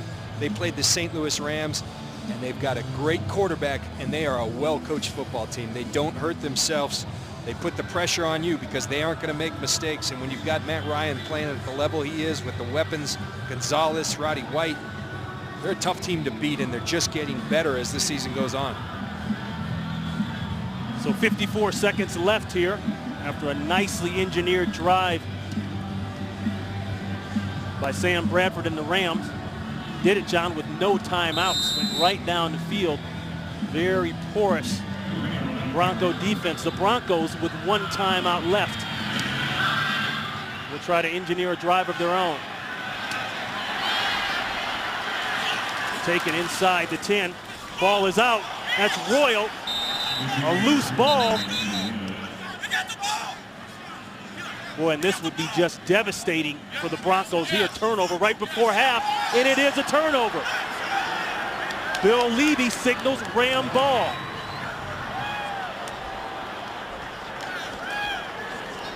Recovered there by Jerome Murphy. Murphy chopped him down, sees the loose ball, jumps on it.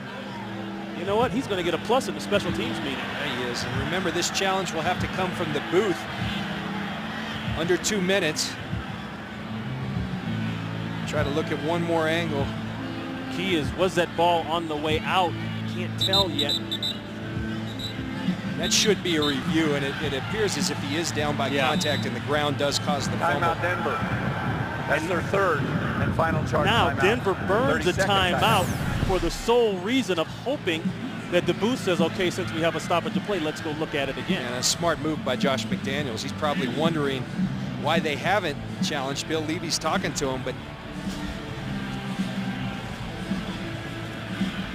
John, I think he's got a legit beef there. From the angles we saw, it looked like the ball was still possessed until he hit the ground. There you got the contact. Murphy does hit him. And I see right there, you can't tell if it's on the way out yet. And if they are reviewing it and it's not conclusive, clearly conclusive, they're going to stick with the call on the field, which is Rams ball. The previous play is under review. It took a while. And as I said, this would just be what feels like an early dagger in the hearts of the Denver Broncos. Only in the first half here, John, but the way the game is gone, they can't slow him down. Inside throwing the ball, the Broncos have been porous at best. Not running the ball on offense. Their numbers show they don't run the ball very well anyways. Let's watch this angle. Can't really see it there. You know, the question is, does the ball, is it coming loose prior to the ground causing the fumble?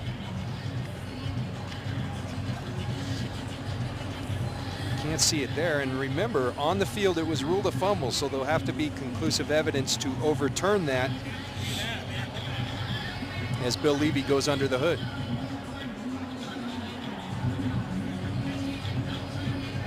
Boy, and as we've said earlier, tough week getting tougher for the Broncos off the field. The Denver Spygate drama unfolding. The team, the head coach, fined $50,000 for the illegal videotaping of the San Francisco 49ers in the international game back in October in London, England. In spite of McDaniels not viewing the tape, still the incident was not reported properly, so the fines were upheld. And this takes people right back to the New England days, the Spygate situation they had there in 2007. McDaniels was on that staff as an offensive coordinator. And the difference there in New England, they were winning football games. And when you're not winning football games, an embarrassing situation like that only gets more embarrassing. And as you mentioned earlier, wins are the only way to cure things like that, but very embarrassing. Now, the Spygate was filming coaches' signals. I think you and I both know, we played on teams where that was kind of an understood practice. Theirs was a little different. But videotaping a walkthrough is inexcusable, inappropriate, and just rips at the heart of the integrity of the game. The ruling on the field stands. Fumble. And as I said, John, I just didn't see enough clearly conclusive video evidence to overturn the call on the field. Well, that's what it was. I mean, my conclusion was that I didn't see the ball moving, but remember, it had to be overturned, and we just didn't have the angle to see whether the ball was moving or not prior to the ground causing the fumble. So 1st and 10 for the Rams. No timeouts left. Clock ticking at 40 seconds. That's Jackson. The Rams come into the game averaging 17.7 points a game. Well, they've They've shot past that mark. Now looking to add to the lead before half. Roll out Bradford. No one to throw to. Wisely gets out of bounds and puts a shot on our Parab man. Boy, when you work for Fox on the sidelines there, you better have your knees bent. Our guys aren't afraid to get dirty. They're trying to give you the best sound they can. And you heard it too. Yeah, you did. Listen in. You think it's tough to be a quarterback in the NFL. Trying to be an audio guy holding that parabolic down there in the National Football League. Lost his earplugs, wires everywhere. And Sam Bradford doesn't even care. 3rd and 6. That was Tim Bowles. They got run over down there. Hope Tim's all right. Intended for LaRon Robinson. So that'll bring up 4th down. And You're going to have to put that machine on IR, I think. Might be done for the year. Maybe the pup list. Physically unable to perform. Parab. But a good stop. Sudden change for the Denver Broncos, and at least they keep him out of the end zone going into the half. 37 yards out. It better draw, and it does. How about that? Brown starts it to the right, hooks back in. In the first half, the score, the Rams. And the Rams add to the lead, 26-13. John, that looked like one of your golf shots, maybe? The draw, I usually have more of the snap hook, but I think that's a good old-fashioned draw. He's playing the wind, and it worked. 118 yards out, right? Play it off your back foot a little, huh? So 14 seconds left here in this holiday weekend. Hope everyone has had a happy and healthy Thanksgiving Day. I know I did. Spending time at the Lynch household. I'm still stuck. Sunday night, don't forget, right here on Fox tonight, it's never too late to give thanks for animation domination with an all-new Simpsons and all-new Cleveland. A fist-pumping Family Guy Plus, an all-new American Dad. All the trimmings tonight, 8, 7 Central, right here on Fox. Ronnie, you just look at this pattern for the Denver Broncos. Last week they go jump on the San Diego Chargers. Today they get up 10-0, and now it's 26-13. They're starting hot, but you've got to be able to sustain it in this league or you're going to get beat. 4 straight unanswered scores now for the Rams. Ball dropped. Royal picks it up. And Craig Dahl makes sure he doesn't get past the 25-yard line. 8 seconds left, no timeouts. This pretty much tells the story. And to me, they ought to just go with the script the entire game, because that script works. They go the first 15, they go right down and score, but you've got to be able, as I keep mentioning it, but it's so clear you have to be able to sustain it, and they just haven't done it. They've got no energy, and they're going to go to half and have to figure some things out in a hurry. So with 8 seconds left, they'll put it on the ground and make it academic. That will be Buckhalter. He'll take the ball just past the 35-yard line. 26-13, that's the half. The Visa halftime report coming your way right here on Fox after these local messages.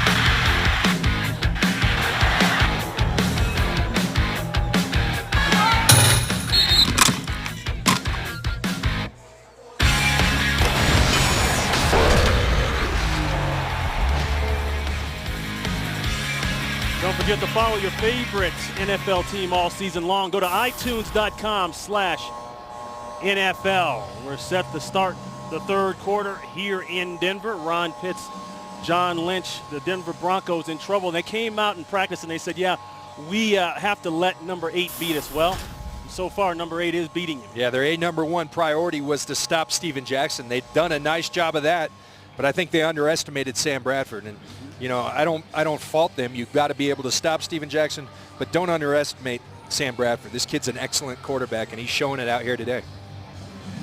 Both teams now set for the second half kickoff. Amendola back deep for the Rams. Interesting, Amendola now leads the team in receiving, 4th in the NFC in catching, and he doesn't even start. He's listed as your 3rd guy, your 3rd receiver, a slot type of receiver, but boy, is he productive. Came into the game with 60 catches. I know they're all for small yardage, but boy, they're important yardage. Most of it first down yardage. 26-13, 3rd quarter underway. This is Amendola. Amendola hit hard at about the 28-yard line. Let's go down to Nichelle Turner.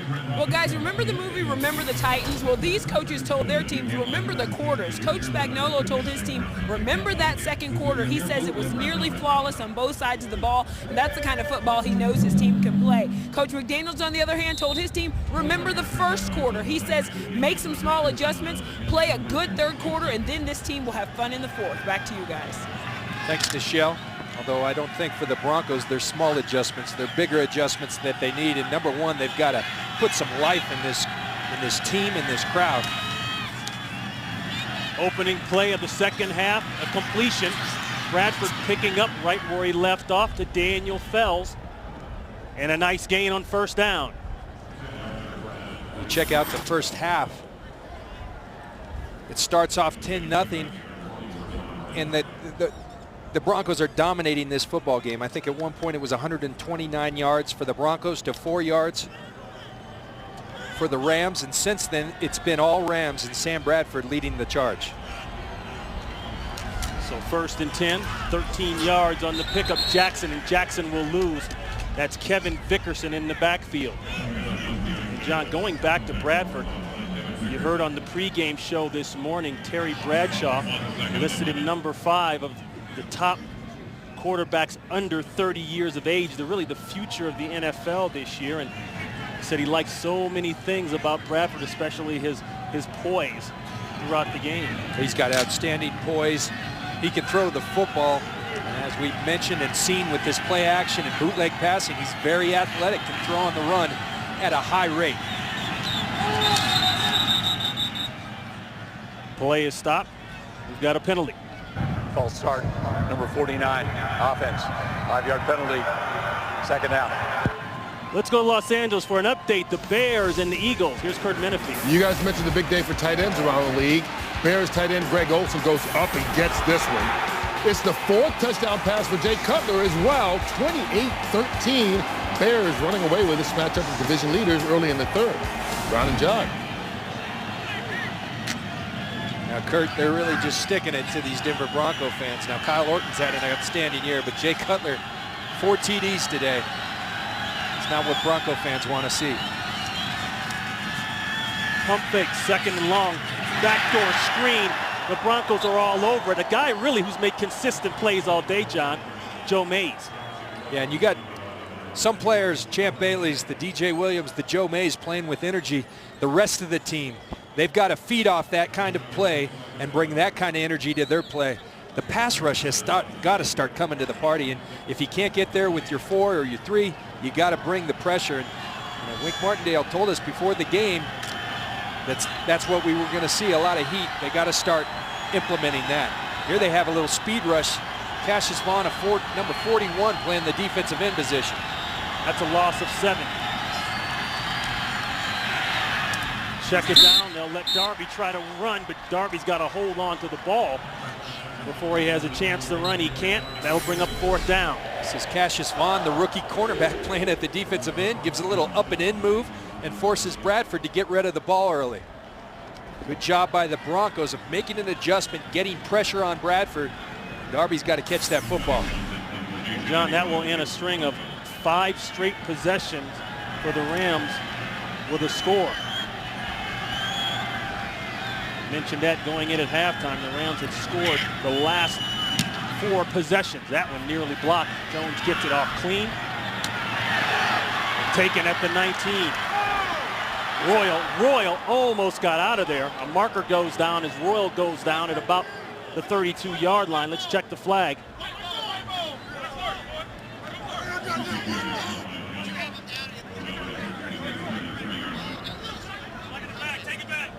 Eddie Royal, the 2nd-round pick back in 08 from Virginia Tech. handling the punt return duties. Here's During Bill the Levy. return, illegal block in the back. Number 31 of the receiving team. 10-yard penalty. First down, Denver. Timeout. Kyle Orton coming up, needing some points fast. 26-13 Rams. Today's game is sponsored by Southwest Airlines. Find our fares online only at southwest.com. By Nissan, innovation for today, innovation for tomorrow, innovation for all. By Lowe's. Lowe's, let's build something together. And by Select 55. The superior taste makes it Select. The 55 calories makes it the lightest beer in the world. Two tight end formation. Ball spotted at the 11-yard line for the Broncos. Great play in the backfield. That's Chris Chamberlain. He shot through and shut it down. You look at these offensive leaders, pretty good production from Moreno, Orton. This is the leading yardage receiver in the National Football League prior to this game. The Rams doing an outstanding job limiting Brandon Lloyd's production. 2 catches, 30 yards.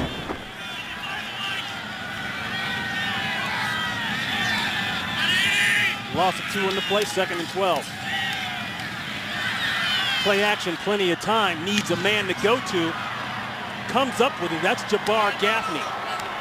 Gaffney working on Fletcher. And they'll mark him right at the first down marker. This brings up a big third down, but down on the field prior to the game, I was speaking to O.J. Atagwe, the safety for the St. Louis Rams, and he said, in this play action game, if they get some chunks, some 15-yard passes, we have to be okay with that. We can't allow Brandon Lloyd to get behind us with the double moves and such, and they've done a very good job of just that, keeping the ball in front of them as a defense. So they call it a first down. Ball at the 21-yard line, make it the 22. Toss to Moreno. Moreno, he's got an opening. Ball is loose, recovered by the Rams. That's Niles Diggs. And Diggs secures the possession for the Rams. So turnovers, big plays, continuing to help the Rams, continuing to haunt the Broncos. And we were just talking about O.J. Atagwe. Watch him. O.J. Atagwe, since 2006, leads the NFL with 40 combined forced fumbles and/or interceptions, 20 of each, now 21 forced fumbles, has done it better than anybody. And I told you early in this game, he's playing at a Pro Bowl level. This guy makes big plays every time we watch the Rams play. So Diggs comes up with the recovery. But that's a big play by the secondary, and John talked about Atagwe. That secondary under criticism last week. A lot of them were able to finish the game because of dehydration against Atlanta. Jackson getting outside for the first time today with a nice run. He's out at the 11-yard line. And we talked about early in the game, Steven Jackson said you have to be patient. You're going to have your 3- and 4-yard runs against this defense. It hasn't been that successful, but eventually the big runs would come. And Mario Hagan, he gets caught looking inside. And this defense, the 3-4, you've got to do what they call set the edge and turn it back to your buddies where the walls build inside. He loses contain, and Steven Jackson will take advantage of that every time. Averaging 120 yards from scrimmage per game. Does Jackson. That was good for 20. He'll get the call again straight ahead. And he'll work it down inside the 10 to about the 8-yard line. Mays on the tackle. When we talk about setting the edge, you're going to see Mario Hagan enter the screen from over here. And to set the edge, you've got to turn the ball back in. He's in good position right here, but watch his head. He's going to peek inside. You peek inside against a great back like Steven Jackson. They're going to make you pay every time. Mario Hagan, you can't do that. Turn the ball back into your buddies. The last time these two teams played, or I should say the last meeting in 2006, 121 yards rushing for Jackson. Again, Jackson stopped right at about the 3-yard line. They're pushing the pile. No call yet. I think they're going to call him down right at the 1-yard line. But a nice open field tackle there by a Bronco to stop his charge. And then the pile came. I believe it was Brian Dawkins that that stopped him, and Brian Dawkins is paying for it right now going off the field. Oh, but that's eligible. 65. That's a big-time hit. That's stopping a lot of weight. Excuse me, it was Ronaldo Hill. That's Ronaldo Hill. First and goal. Jackson wide open. Tried to throw the little flat route, and they couldn't get it to him, and Jackson is slow to get up. David Bruton was on the coverage. You see Steven Jackson going off the field, but Wink Martindale described him as a semi going downhill with no brakes. Well, here you go. Not putting the brakes on. He's going to run through the initial contact. This guy is a big-time back, has been for a long time. Darby checking in for Jackson with the easy touchdown.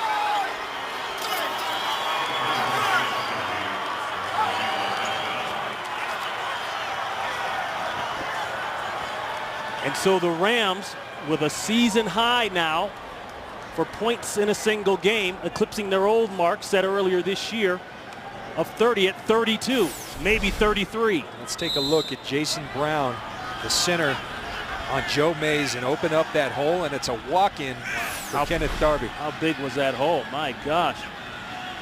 More boos here in Denver. The extra point is clean, no flags. So at 8:55 here to play in the third quarter, the Rams have come right back out in the second half, just like they started the game.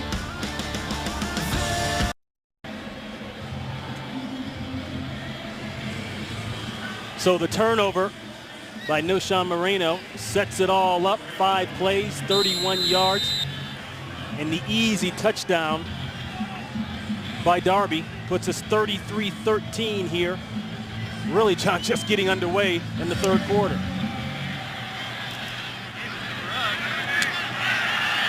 Royal 2 yards deep, slips down at the 15. Turnovers, as they say, will kill you every time. Turnover, touchdown, 33-13 Rams.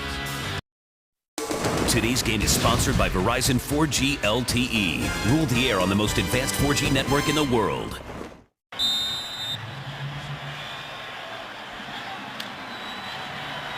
A look at the scoring drive. As I mentioned earlier, set up by the Moreno fumble. Play action end around. Check it back screen the other way. Nicely done. That's Moreno. Moreno down to the 45-yard line. And during the commercial, we had some life in this crowd, and it wasn't the Broncos, it was the squirrel that's loose. Running through traffic to the right, he bounces right. And Josh McDaniels plays off that energy and dials up a nice screenplay off the play action. Well, that squirrel showed him a run game. Lance Ball checks in at the back position. He'll get the call. Breaking left, looking for a crease and a nice run. He'll be about a yard shy of the first down. Laurinaitis on the tackle. So, John, right now, 33-13, the Rams in good shape in this one. Of course, game not over. But I say good shape because they need the Seattle Seahawks to drop a game, and right now the Kansas City Chiefs are up 21-17 over the Seahawks up in Seattle.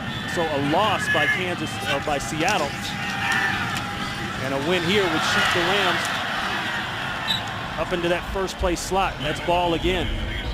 Maybe the squirrel did inspire these Broncos because they're starting to show some life, and they need some life as you look at the NFC West at 5-5 on top of the division. I'm telling you, these Rams, the way they're playing today, they can compete this. They have as much shot at this as anybody, including the Seattle Seahawks, who they've already beat.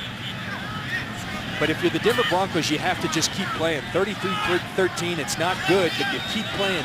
Strange things happen in this league when you just take care of your part of the deal. 8-yard run, a first down. They'll try it again on the right side. That's Ball hit hard by Diggs. And now remember, John, you just brought it up, the fact that they have beaten Seattle. A tie, if Seattle would lose and the Rams would win, actually the Rams would go up a half game because of the tie situation. And they play everybody one more time in the division, so the Rams in really good position. The important thing, you take care of your ABCs, as Steve Spagnuolo likes, your details of your job, and the wins will come. A crazy division is the NFC West this year. There's a swing pass, and the Rams are all over. Great run pursuit on defense there. Eddie Royal with the ball, but King is there first. A look at the remaining games for the Rams. As I said, this is the beginning of a 3-game road series. They'll go to Arizona, then they'll go to New Orleans. The games in yellow highlighted because of division implications. Long third down. Swing pass, Moreno all over it as a Togway. And listen to the boos here in Denver. I got to tell you, you had Brandon Lloyd. I circled him because you had him one-on-one outside. This is the leading receiver in the NFL in terms of yards. He's got a one-on-one outside. You got to take the football to him. They dump the ball off. O.J. Atogwe continues to play outstanding football, but when the situation dictates it, get the ball downfield. So Colquitt will come on. The Broncos will play the field position game. They'll try to kill this one inside the 5. It's got the backward spin going, but it's not even close. 5 minutes to play here in the third quarter. More of Sam Bradford and the Rams' high-powered offense today.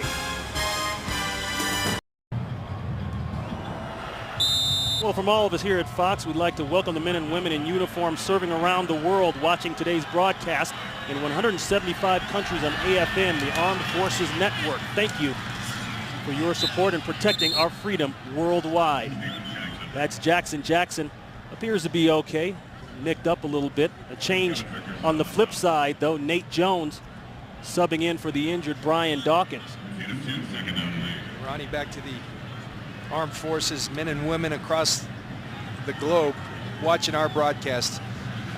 You know, it's so often that I hear from them, and they take enjoyment out of that. So we thank you. I just want to reiterate, we thank you for your commitment, your sacrifice. We appreciate it. Absolutely. 2 on the carry. Bootleg play action. Boy, that's been there all day. It's clean. There's never any pressure. And that's Amendola. Let's go down to Nichelle Turner. Hey, Ronnie, yeah, we got a little update on Brian Dawkins. He went off. We are getting official word that it is a knee injury. His return for this one is questionable. Back to you. Well, John, that no matter how you slice it, that's a key loss here whenever a Pro Bowler like Dawkins goes out of the game. Well, Steve Spagnuolo, who coached Brian Dawkins as a secondary coach with the Philadelphia Eagles, told us in meetings this week he's the best player I've ever coached at any position, has the highest respect, and we hope Brian is okay. That throwback that they got him on earlier, no place to go, and Bradford threw it away. Boy, he took a shot. Being helped up there, Justin Bannon put one on him. One question about Sam Bradford coming in, if people watched him at Oklahoma, was could he take the shot? Not really a big shot. He actually fell on him at the end. Yeah. He made it look good. John, good point you brought up during the break. We talked about the injuries at Dawkins. You know, this team, this Broncos team, not a young team. 7 defensive players, 30 and over on this team. Makes you wonder about the future there. That's Jackson inside maybe 1 or 2. And Ron, you know how it works. Josh McDaniels comes from the Patriots. When you're winning football games, you're praised for that. You have seasoned vets. But when you're losing football games, you're long of tooth, you're old, and you've got to retool.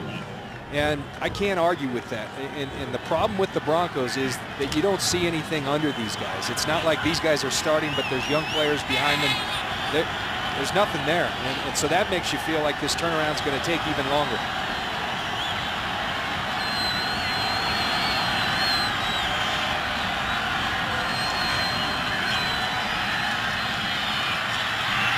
Bradford throws, it's caught. Robinson, LaRon Robinson, down to the Broncos' 35-yard line.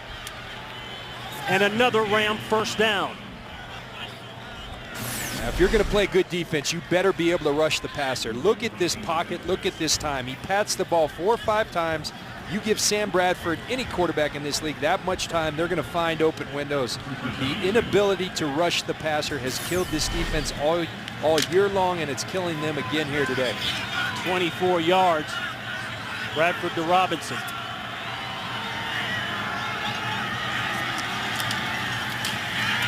Back to the ground game in Jackson. Jackson about 2. And Ronnie, when Josh McDaniels arrived, my feeling is they had the pieces in place in offense that resources should have gone to the defense. The defense was broken. Instead, you draft Noshawn Moreno, who's a good player. Robert Ayers is the one defensive player you did go draft. Alfonso Smith's no longer here. You look at this year's draft, Demarius Thomas, Tim Tebow, I think going to be fine players, but the defense is broken, and you better start retooling that and replenishing it with good young players to lead the turnaround here. Quick throw, a miscommunication intended for Amendola. Plus the ball was tipped on the way out by Hagan. And Ronnie, those players, they're Jay Cutler. Now, a lot of people think they're better off. They're Brandon Marshall, they're Tony Scheffler, they're Peyton Hillis, who is having a fine year. The pieces were in place. For whatever reason, it didn't work out, and thus you had to, now they've retooled well, but you've had to dedicate your resources to retooling the offense when the resources should have been spent on a defense that's been broken for a long time around here.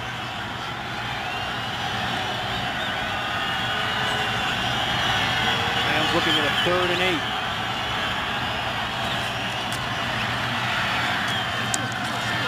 Complete to Gibson. Gibson takes a hit, tries to turn with the second effort, but he can't quite make it. That's Kyle McCarthy with the missed tackle. DJ Williams in the area to shut him down. That's going to bring up 4th down. And you can't blame it on Wink Martindale for not trying. You look at there, not one defense alignment on the field. He's trying to put pass rushers on the field. It's just not happening. They're not getting there. John, the last 2 quarters, though, the Broncos defense has been on the field an awful long time. This was the problem with the Rams defense last week against Atlanta when they played 70 plays. Steve Spagnuolo talked about that having to change. 45 yards out from Brown. Now he gets to draw the other way, pushes it to the right, and it's no good. So in spite of the ball, holding the ball in the drive, no points for the Rams. But one of the great sights for Broncos fans is seeing Thunder run. He hasn't done a whole lot of running today as the Broncos offense has been stifled since early in the game. So 1st and 10, Rams showing pressure. Broncos block it up. A hot one over the middle. That's Gaffney, and Gaffney with some key yards early. Bartell in on the coverage.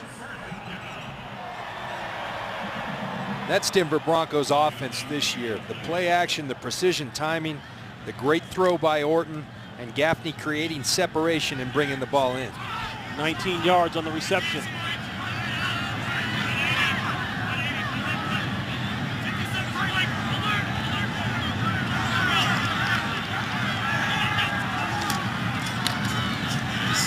Moreno trying to knife his way through, gets close to the 40-yard line. He'll pick up 5, and that will be the end of the 3rd quarter. The Rams still up big, 33-13. Broncos, if they're going to put a push together, they better do it now. Fox NFL Sunday will continue after a break from your local Fox station.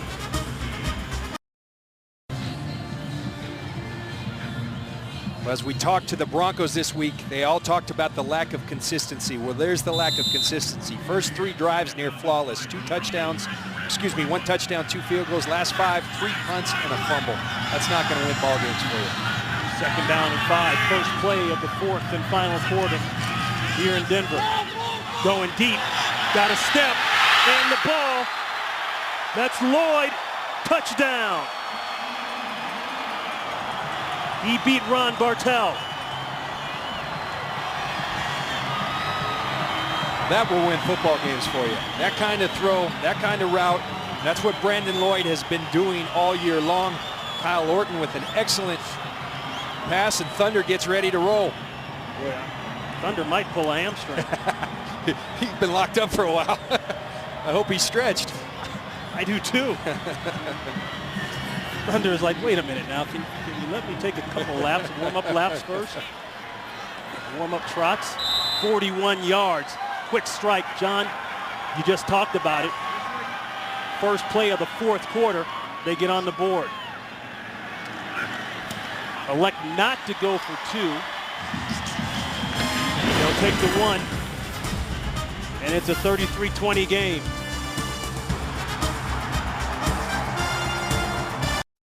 Today's game is sponsored by Sprint, the Now Network. By Geico, 15 minutes could save you 15% or more on car insurance. And by GMC, it's the GMC holiday event. Get the job done right this season with a GMC Sierra. And there goes Thunder. Finally getting a little run here in Denver. They'll put him up for a while.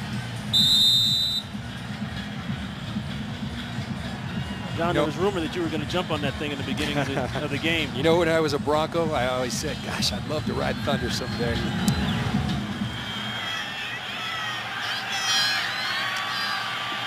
So Amendola out of the end zone. Amendola popped at the 25. And that's where the Rams will take over. And you're right, you did try to jump on there. Boy, that's a long ways up, isn't it? Yeah. Almost pulled the groin muscle. I had a calf in my cramp right there. You see me straightening that out, but I wasn't courageous enough to ride Thunder, but I got on him. You got him. One thing on the bucket list crossed off. All right, so after 5 unanswered scores by the Rams, the Denver Broncos finally answered. 41-yard touchdown strike to Brandon Lloyd. And there's a plant. Ronaldo Hill on Danny Amendola. Ronaldo Hill, who has really come up in run support and had some nice tackles on Steven Jackson earlier. The Rams dial up a nice play. Open field tackles on Danny Amendola, who's also a punt returner. A tough duty, but Ronaldo Hill, with Brian Dawkins out, getting to play up near the line of scrimmage, answers the call. A pickup of 5 though on the play, so not an entirely unsuccessful play by any means.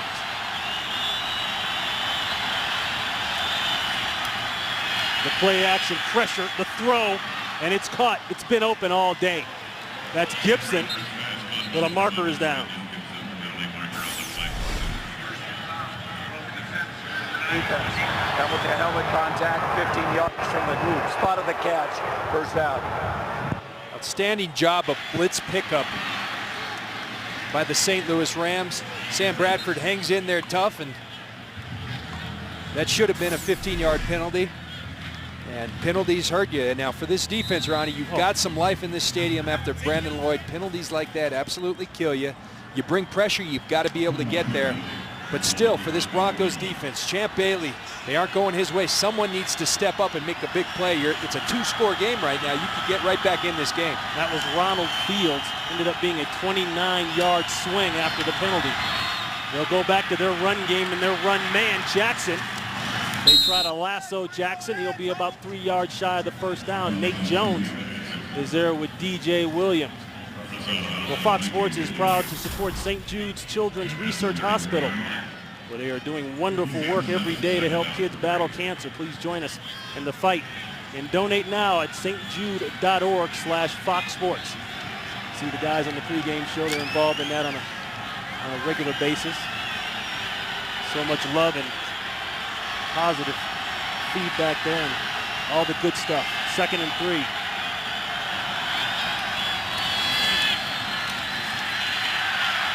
Long sail route, it's there. Just pitch and catch all day long. Denario Alexander beat Nate Jones. And John, it's almost like the Broncos don't have any secondary. And they don't have any answer for Denario Alexander, to be sure. Now, you can be as good as you want to be in the secondary, and the Broncos, in my opinion, have a couple Hall of Famers. They absolutely have for a while, but if you don't have it up front, it doesn't matter. That's right. This game starts and ends up front. You've got to have pressure up front, and I don't care if you got 4 Deion Sanders back there. You can't cover all day long. And that's exactly what the Broncos secondary has been trying to do. Jackson pounding inside. Talking about changes, the Broncos, John, have had 5 different defensive coordinators in the past 5 years. I mean, you talk about what's wrong with the pass rush and this and that, but that's a lot of system changing. Well, and I lived through that as part of this team, and what happens is you change systems. Well, certain players you drafted might fit in one system, they don't fit in the next system, and so as a result, why do you not have a pass rush for the Denver Broncos? Because you changed systems so many times that now you're in a 3-4 and there's no fit. Shows you just how impressive and important Elvis Dumerville was. 2nd and goal. Bradford took off on his own. He'll get maybe 1 yard. Good decision there. And there's a look at what you're talking about, John. That goes all the way back to your playing days there. Yeah, absolutely. And when you just look at this list, you think about the great defenses in this league. You think about the Pittsburgh Steelers. How long's Dick LeBeau been there? And/or that 3-4 system. I played in Tampa with Monty Kiffin, and what happens is you start to know strong safety, here's our profile for the player we want. Right. Under tackle, here's what we want out of a player. You're just throwing darts when you've got multiple systems. You don't know what kind of player fits, and it's been a huge problem here in Denver.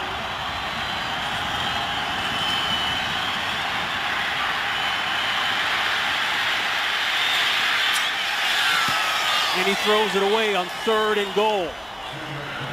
And Rams fans may be saying, what are you doing? Throw the ball into the end zone. But you know what? You're up 33-20.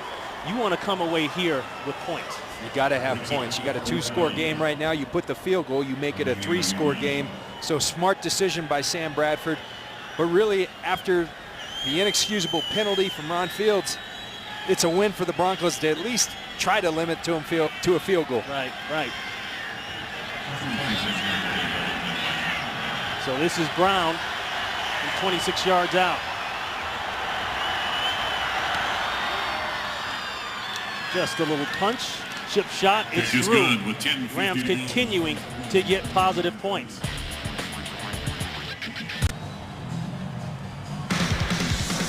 Fox's football coverage doesn't end when the games are over. Afterwards, stick around for the OT, where Kurt, Terry, Howie, Jimmy, and Michael bring you exclusive interviews, highlights, and look ahead to next week's action. America's #1 post-game show, the OT, presented by Lowe's, is coming up after the game right here and only here on Fox. And we've got a little light snow. Boy, John, it's been a beautiful 3 days here in Denver, and they said snow. I said, nah, that weatherman's crazy. But there it is. And I guess December really is coming. Parrish Cox back deep to receive the kick. Switching it up for Royal. He'll bounce and then get shellacked, and you can hear the guys talking. And they need more of this. Lloyd, touchdown, 36-20 Rams. The Rams have had some issues on the road lately. They haven't won on the road in almost 13 months. They're 0-2 since the November 7th bye week, and the last road win was last year, November 1st versus Detroit. Sometimes, John, those bye weeks can be a good thing, and then I think sometimes they mess up your momentum. So 1st and 10 for the Broncos. Ball spotted about the 24-yard line. Pressure, marker, and a throw out of bounds. Hey, Ronnie, I want to correct a little mistake. That number right there, 8 plus 8 equals 16, which would make this... Number 50, offense, 10-yard penalty, repeat first down. Excuse me, 8 plus 8 equals 16, which would make this a 2-score game, not a 3-score game, as I said earlier. So I apologize for that. It's Stanford math. That Stanford math is good, man. Sometimes. My kids are laughing at me over here.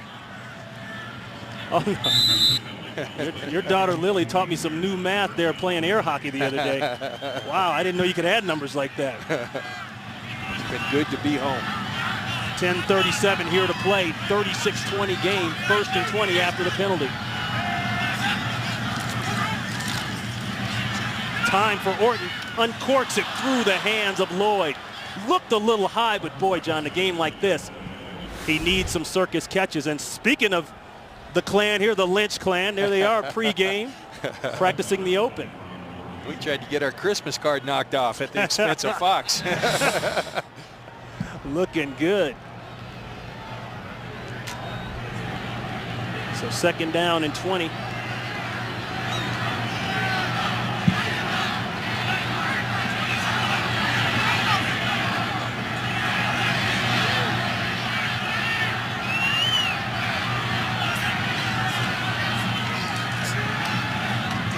There's the crosser. That's Decker, Eric Decker, the 3rd-round pick out of Minnesota with a reception. Let's go to Los Angeles for this update. And Seattle trying to mount a comeback against Kansas City. Matt Hasselbeck, the longest touchdown pass of his career. 87 yards to number 87, Ben Obomanu. It's now a 35-24 game early in the 4th quarter. Ron and John. And, of course, big implications in that game now for the Rams. They need a Seattle loss and a win here to move into the tie for 1st place in the division. The long route outside, not there, intended for Royal. Way over the head. Justin King on the coverage. But that's good coverage. I mean, you continue to put yourself in 3rd down and 10 situations. Same thing that happened in San Diego last week. Here it was the penalty. Self-inflicted wounds put you in tough situations. Kyle Orton has no chance there. There's underneath coverage. There's a guy on top of him. No one-on-ones when you get in 3rd and 10 situations. Colquitt comes on, standing at the 10, will punt it away. Amendola deep. Amendola has gotten real close to breaking it. Some nice runs. He's got a man in his face. Nothing you can do there. Great coverage on the play. Sidquan Thompson, the 7th-round pick out of Cal, shuts him down. 36-20 game. As the Rams offense takes the field, we see a career day. First time over the 300-yard mark for Sam Bradford. Another young player, Denario Alexander, with 95 yards, a big reason for that. They'll start on the ground. Boy, you can hear the shot all the way up here. That was Mays on Jackson. You look at Sam Bradford all day long. Shows the poise early on, hanging in the pocket. You got pressure coming, you dial up a screen, and some of these young weapons. I can't even say it, but on to Billy Badgemau, and now Denario Alexander. Help me out, Ronnie. Ho Manawa knew you had it. And there, Billy Badgemau. Sam Bradford with an outstanding day, has had a lot of time. Got to credit his offensive line as well. 2nd down and 9.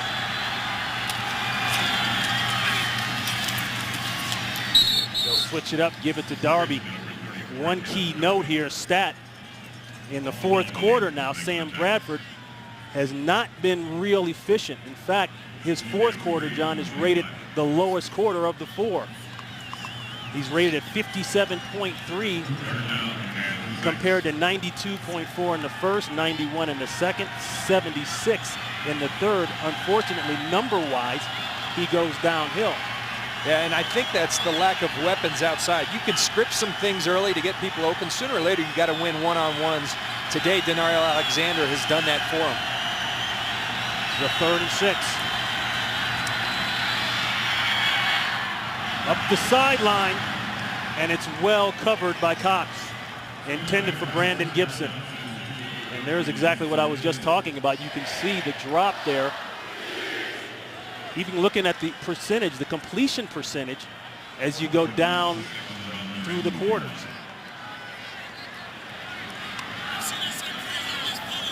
So that will bring on 4th down.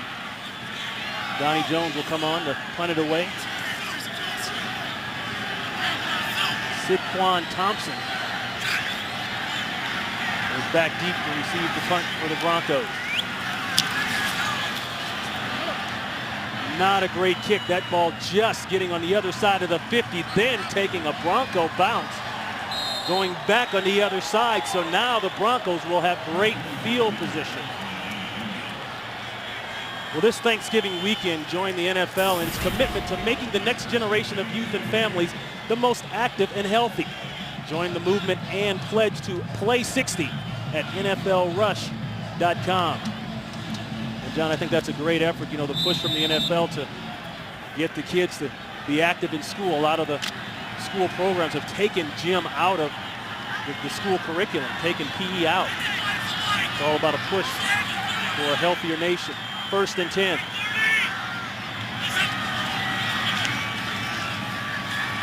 Orton in trouble. Orton goes down. Sack. That's Fred Robbins. John, you talked about him earlier. Great free agent acquisition. The Rams showing their pressure, but Robert Ayers is a guy they drafted to bring pressure, and this is not a good-looking sight for the Rams fans. Remember a guy named Kurt Warner? Isn't that how he got his start, Trent Green? But fortunately for them, Sam Bradford, A-OK. But Robert Ayers is a guy who they have expected to really bring the heat. He's been injured. Hopefully for the Denver Broncos, Robert Ayers can continue to bring that kind of pressure. 2nd and 17, the screen. Moreno chopped down, great play. Fletcher, pick up a 5. The ability to tackle in the open field is absolutely critical in this league. And you can look at the Broncos, nice design, put Moreno out there on a one-on-one situation, and Bradley Fletcher gets by the block of Brandon Lloyd and makes a nice open field tackle. Tough to tackle, Noshan Moreno in the open field, but Bradley Fletcher does it and does it well. 3rd and 12, Buckhalter in at the halfback spot. 4 wide receivers on the field. False start, number 74. Offense, 5-yard penalty, 3rd down. And Ronnie, I just made the point on the last drive. You get the sack on this drive, puts you in another 3rd and long drive, and now you just compound the matter, make matters worse by going to 3rd and 17 now. That's tough to convert. Likely four down territory for the Denver Broncos. Remember, this is a 2-score game, 36-20. They get points on the board here. They're okay. Penalty called on the right tackle, Harris. 3rd and 17. Play clock running low. You can see it on our box. Just get it off. No place to go. Throws one up and a circus catch. That's Royal. Royal tried to get up and do some more damage. Brought down by Murphy, but a great catch. He went up high, snagged it, and they convert on the huge down and distance. And an outstanding job by Kyle Orton, extending the play, buying time, and Eddie Royal continuing to work to get open, and a big 3rd down and 17 conversion for the Denver Broncos. John, should the Broncos be huddling here? It's time for up-tempo. Remember, it's a 2-score game. You're at 5:35. It's time to up-tempo this thing, to be sure.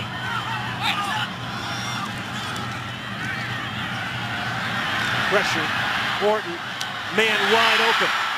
Another 1st down. Royal again. So Royal coming up big on this drive. 2 big receptions. First one for 24. That one for 17. Broncos now back and getting yardage in chunks like they started the game. And one of the things the Broncos have been very proficient at of late is their red zone offense. Coming into this game, 8 touchdowns on their last 8 red zone drives. They're very good down here.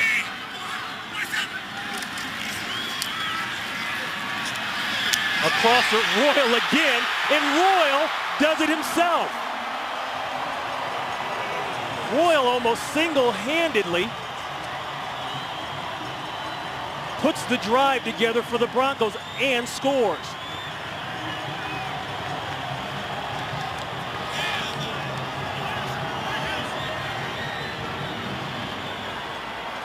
His 3rd touchdown of the year. 57 total yards on the drive by Eddie Royal. This 2-point conversion is critical, Ronnie. They got to convert on this. If I'm the Denver Broncos, I'm looking to get Eddie Royal. He's hot right now. You try to move him around and get him free.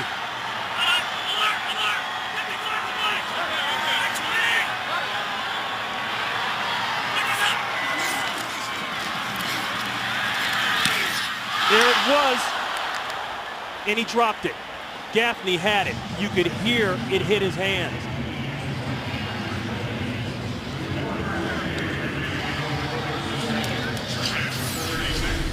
Look at Kyle Orton. He goes to the double coverage because Justin King does a good job on his primary target, who was Eddie Royal. Kyle Orton puts the ball in a catchable spot, but Gaffney's got to bring that in. We go back to the touchdown. Watch Eddie Royal in the slot. That quickness that he has, you find a little hole in the zone. And Eddie Royal gets in the end zone. Now you've got to ask the question, Ron, do you go for the onside kick or do you trust your defense? Which kind of hard to trust this defense because they haven't been that good this year. You have 3 timeouts left, and that's critical for the Broncos. So the timeouts up there in the Fox box. So now a 10-point game, 4:50 left to play. Both teams with a full complement of timeouts, and there goes our buddy. I told you, he brought life to this crowd. He brought life to the Broncos as well. We need to sign him. Pay him the veteran minimum. Give him a couple incentives. I think he fits any system. Throw him a couple nuts.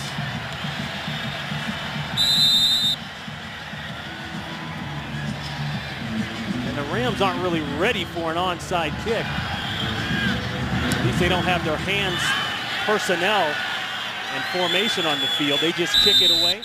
So they'll play the defensive game, will Denver, with a 10-point deficit and 4:50 left to play. Well, next week on Fox, we've got a full slate for you. The early games will feature the 49ers and the Packers, who took one on the chin today from the Falcons, the Redskins, and the Giants. The Giants pulled one out today as well. America's big game of the week. The Dallas Cowboys trying to resurge after the Thanksgiving Day loss, taking on the Colts, and the Rams taking on the Arizona Cardinals in a key NFC West matchup. That's Jackson, and they shut Jackson down right at the line of scrimmage. Mario Hagan. The Denver Broncos. Timeout Denver. That's the first charge. Timeout of the half. They'll take a 30-second timeout. We talked about setting the edge. Here's the correct way to do it by Mario Hagan. Take the fight to him, get contact, but then keep your contain. And Mario Hagan does a great job of it this time.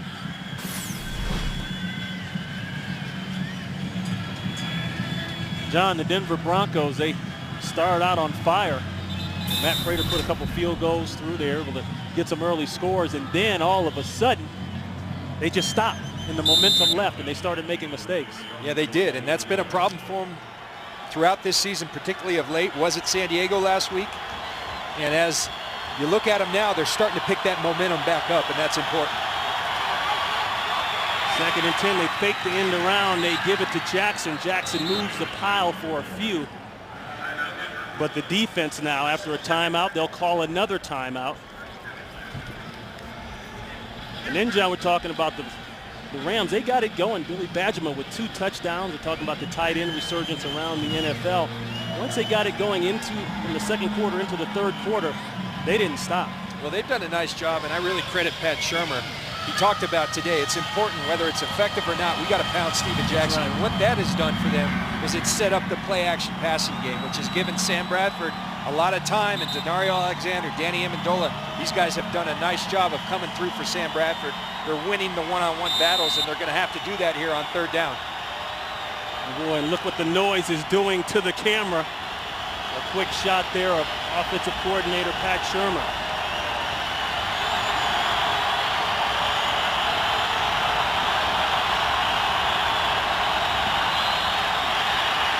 They bring the pressure from the secondary, and it's incomplete.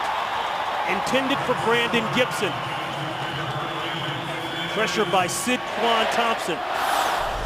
You just look at all this pressure, kind of unconventional look, walk around. It's Sidquan Thompson coming off the nickel slot area, and Sam Bradford, who's so accurate. Doesn't matter how good you are as an accurate passer, you get heat on you, it affects your accuracy. Nice job by defensive coordinator Wink Martindale, dialing up the pressure, and the Broncos getting off the field.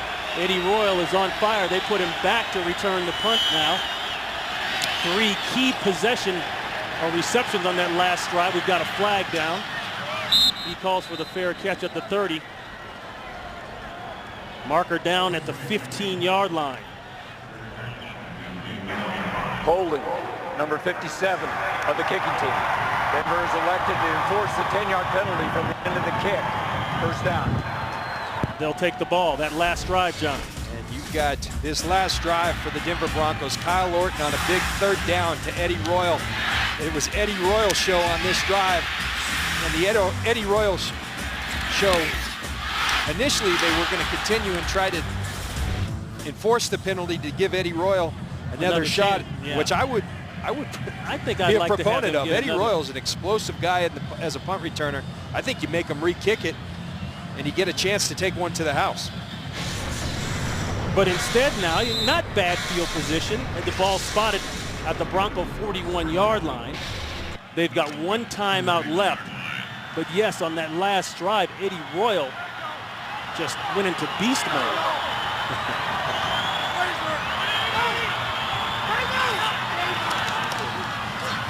There he is again, the quick hitter. And he'll have a gang of white shirts around him to shut him down. James Hall hustling out from the defensive end spot for the tackle, a pickup of 2. The Broncos going to the hot hand in Eddie Royal, but the Rams countering with team defense, hustling to the football, and that's the way to get after a good player like Eddie Royal. It takes numbers. One timeout left for the Broncos. That ball high, and Gaffney screaming interference. He won't get it. Brings up another 3rd and long situation for the Denver Broncos. You're certainly in 4-down territory. So if you don't get the first down here, you want to at least get half of it so you have a good 4th down situation. 3rd down. 3rd down and 8.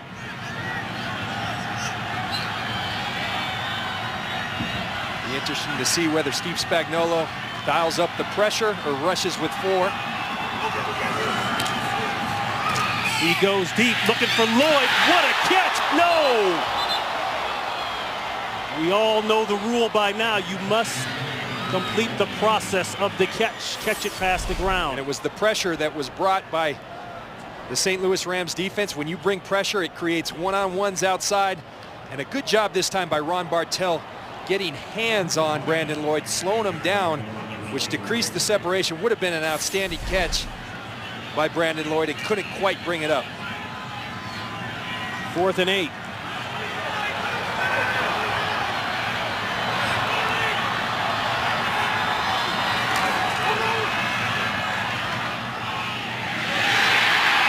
Convert to guess who? Eddie Royal. Quick update. Let's go out to Los Angeles. Here's Kurt Menefee. Michael Vick has 333 yards passing, but none prettier than this one, nor more needed. Drops it in to Brett Selleck with 4 Bears around him. 30-yard touchdown makes it a 31-26 game inside the 2-minute warning. Bears trying to hold on. Ron and John? All right, Kurt, thank you very much. 5 key receptions for Eddie Royal now in the waning moments of this game. That one converts a 4th down. And that one dropped, intended for Buckhalter.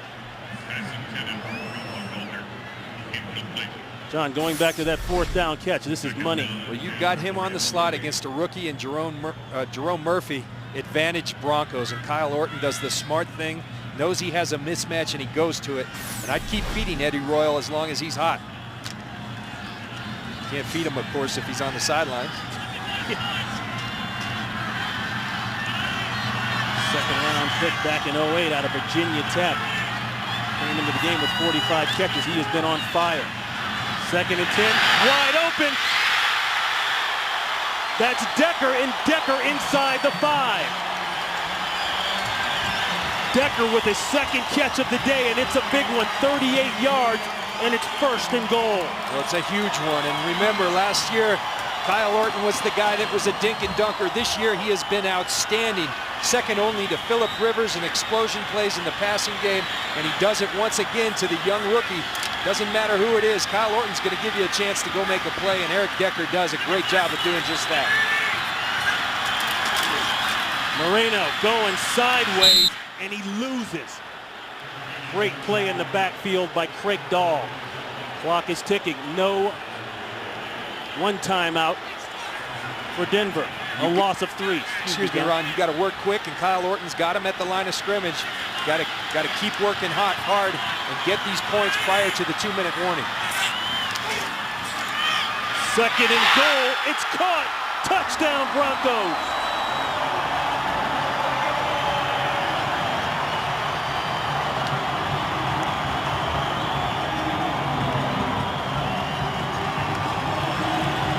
It's the back shoulder fade to Brandon Lloyd that's become such a prominent route in the National Football League. Hard to defend for any corner. The Broncos are going to go for the extra point to try to make this a 3-point game. And by scoring before the 2-minute warning, they have the 1 timeout. Now you have 2 timeouts because you have the 2-minute warning as well. Brandon Lloyd with his 2nd touchdown of the day. The extra point is clean. Now it becomes a 3-point game. And just for your information, Matt Prater in pregame warm-up hit from 62 yards out. As you look at this touchdown, we call it the back shoulder fade. Good quickness off the line of scrimmage, almost indefensible, Ron. When you put a guy like Brandon Lloyd out there, you got to take away the inside position for the slant route, but then that creates a big opening, and that kind of body control that Brandon Lloyd demonstrates, his chemistry with Kyle Orton, big touchdown. We got a ball game here, 36-33 with the Rams ahead with 2 minutes and 35 seconds left. Bronco fans complained when the other Brandon was traded away, Brandon Marshall, but this Brandon has experienced a resurgence, a maturity. He's a different player. He was Kyle Orton's go-to guy when they were on the scout team together back in Chicago. Orton told us the other day that he felt like Lloyd has matured at the same rate that he himself had, and it's starting to show up on the field. Now if you're the St. Louis Rams, what you got to be thinking, 1 first down, this game's over. They're going to burn their timeouts. We got to get that 1 first down. And if you're the Denver Broncos, a defense that has struggled all year, near the bottom in most categories, you've got to rise to the occasion right here and get a big stop for your team.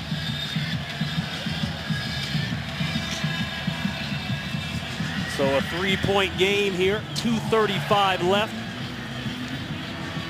The Denver Broncos somehow have clawed their way back into this one.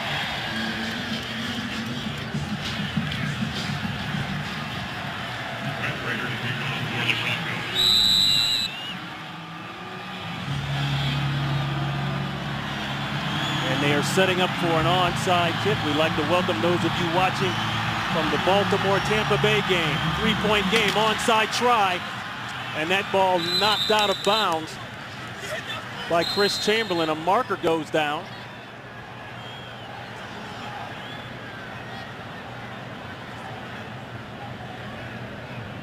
Ball batted out of bounds there. And this game started out all about the Denver Broncos. They got out to some early scores. With illegal batting by the receiving team, number 57. That's right. 10-yard penalty and a kick. So the ball illegally batted out of bounds by Chamberlain. Ball might have gone out under its own power, but he bats it. Now that provides another opportunity. They'll re-kick it. Yeah. Broncos getting early field goals in the first half. 13-7 game. The Rams came fighting back, throwing the ball all over the field. A lack of pressure on the Broncos side of the ball. And they haven't been able to run the ball very well. But in the last few minutes here, Eddie Royal, wide receiver Eddie Royal, lights on fire. 5 receptions. And single-handedly really just took over one drive all by himself. 3 receptions on the drive, concluded with a big touchdown.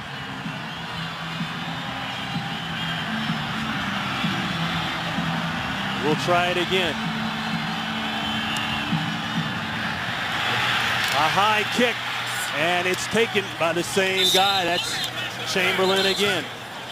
We'd like to welcome all of you watching the Philadelphia-Chicago game, and the Chicago Bears pulling out the win, 31-26. So shutting down the red-hot Philadelphia Eagles and Michael Vick. We have got a close one here. The Broncos started out nice and hot, cooled down. The Rams got on a run. Sam Bradford has gone over 300 yards passing, first time in his career. He's been able to throw the ball at will, not much of a pass rush. But the Broncos have just fought their way back in this thing. Jackson, it's been a tough go inside all day. Well, that looks like a scrum in rugby right there. You take a look at what happened in this second half.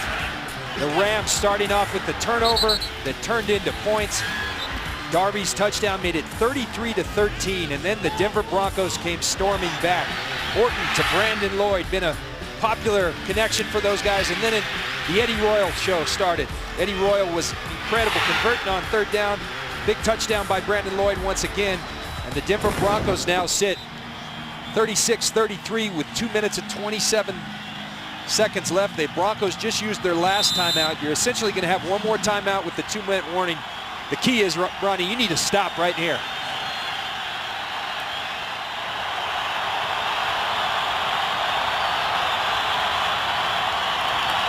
Second down and 6. Jackson again. The Rams will stay fairly conservative, and he's chopped down. A pickup of 2. That's Parrish Cox. This game essentially comes down to this third down. If the Rams convert, game over. But if the Broncos can stop them, they'll have an opportunity. And remember, they have Matt Prater, who long field goal on the year, That's 59 right. yards. 59. He hit 62 in pregame warm-up. 2-minute warning.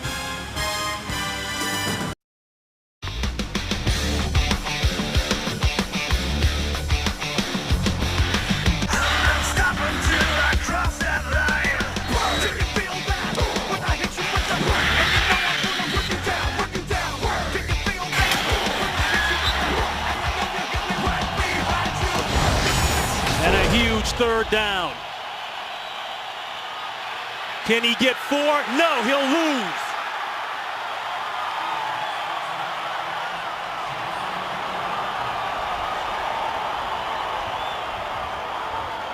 Jason Hunter is all over it, and they'll have to punt it away. Well, we talked about setting the edge all day. This is how you set the edge. You take on the block and you keep your outside shoulder free, and you make a tough tackle on one of the great running backs in the National Football League.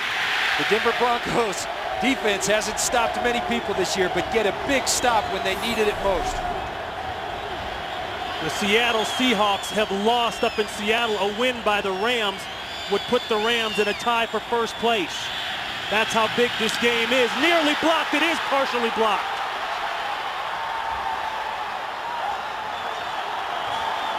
David Bruton got a hand on it.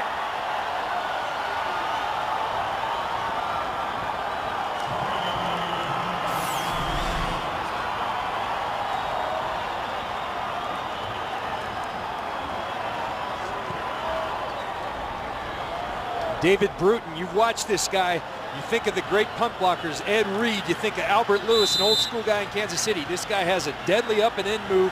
He's come close a number of times, and he pays it off right now when the team needed it most with a big punt block. 3-point game. No timeouts left for Denver. Movement early and a flag. Lloyd doesn't know about the flag up the field, though. They called 2. There was movement early, and he's looking for pass interference. I think you got pass interference on defense. I think you're going to have an illegal motion on the quarterback on offense as Orton was moving towards the center on the snap. There were fouls on both teams. Pass interference, number 24, defense. Illegal motion, number 8 of the offense. Penalties offset. Replay, first down. A huge game for both teams. As I've just said, the Rams trying to secure first place in the division. They have beaten the Seattle Seahawks, so therefore in a tie situation they would have that half-game lead. Meanwhile, the Denver Broncos just hanging by that proverbial playoff thread. A loss here and they are done in the playoff scenario, all but done. Pressure, sack, Chris Long. That's the absolute one thing you cannot have happen when you're in a hurry-up offense. And conversely for the defense, the one thing you need, it takes a lot of time. You're down to 43 seconds now. A loss of 6. Down the seam, dropped. He put it right on the money for Daniel Graham. Laurinaitis was there on the coverage. James Laurinaitis, everyone knows him as a guy who accumulates a lot of tackles, but this guy is an excellent pass defender as well. Playing the Tampa 2, running down the middle, and watch him split the arms of Daniel Graham and come up with the big pass breakup. Great play by James Laurinaitis. Rams haven't won on the road in almost 13 months. They are 0-2 since their bye week, November 7th. 3rd and 16. Plenty of time, uncorks it, double coverage, not even close. Dahl is there, intended for Eddie Royal, but a marker is in the backfield. Illegal use of the hands to the face, number 74. Offense, penalties declined, 4th down. Boy, Ryan Harris with a couple big penalties here late, John. Chris Long has a knack for drawing those penalties. He's had a great year, a comeback year with sacks, 5.5 sacks. Was strong at the end of last year, but every time we do a game, there's a penalty or a couple penalties on Chris Long, the opposing player. And right now, if you're the St. Louis Rams, just keep the ball in front of you. You have 16 yards, keep the ball in front of you, make him throw into coverage. For the game. 4th and 16, and that's it. It's Chris Long again with the pressure. Somewhere back at the Fox studios, a man named Howie Long has a smirk on his face. Chris Long in the last year starting to play a lot more like his Hall of Fame dad. He's a young kid. Nice move. But really coming on, showing an array of moves. And you know, the great rushers, when their team needs it most, they bring it. And that's exactly what Chris Long and James Hall do right there. And what a day for Bradford. Over 300 yards passing, the first in his career. As you remember in the pregame show, Howie Long put him down as his number 5 pick for the top young quarterbacks in the NFL. Liked his poise, his presence, and his attitude on the field, and we've seen more of it. It may not be pretty, but the Rams find a way to get it done. A loss by the Seattle Seahawks. The Rams get the win. They move into the tie for first place in the NFC West, and actually a half game ahead because they've beaten them already head-to-head. And for Josh McDaniels, a tough week. The allegations and the reprimands coming down from the NFL regarding the illegal videotaping. And this would only seem fitting the way the week is gone. We'll be back in just a second. 36-33, Rams.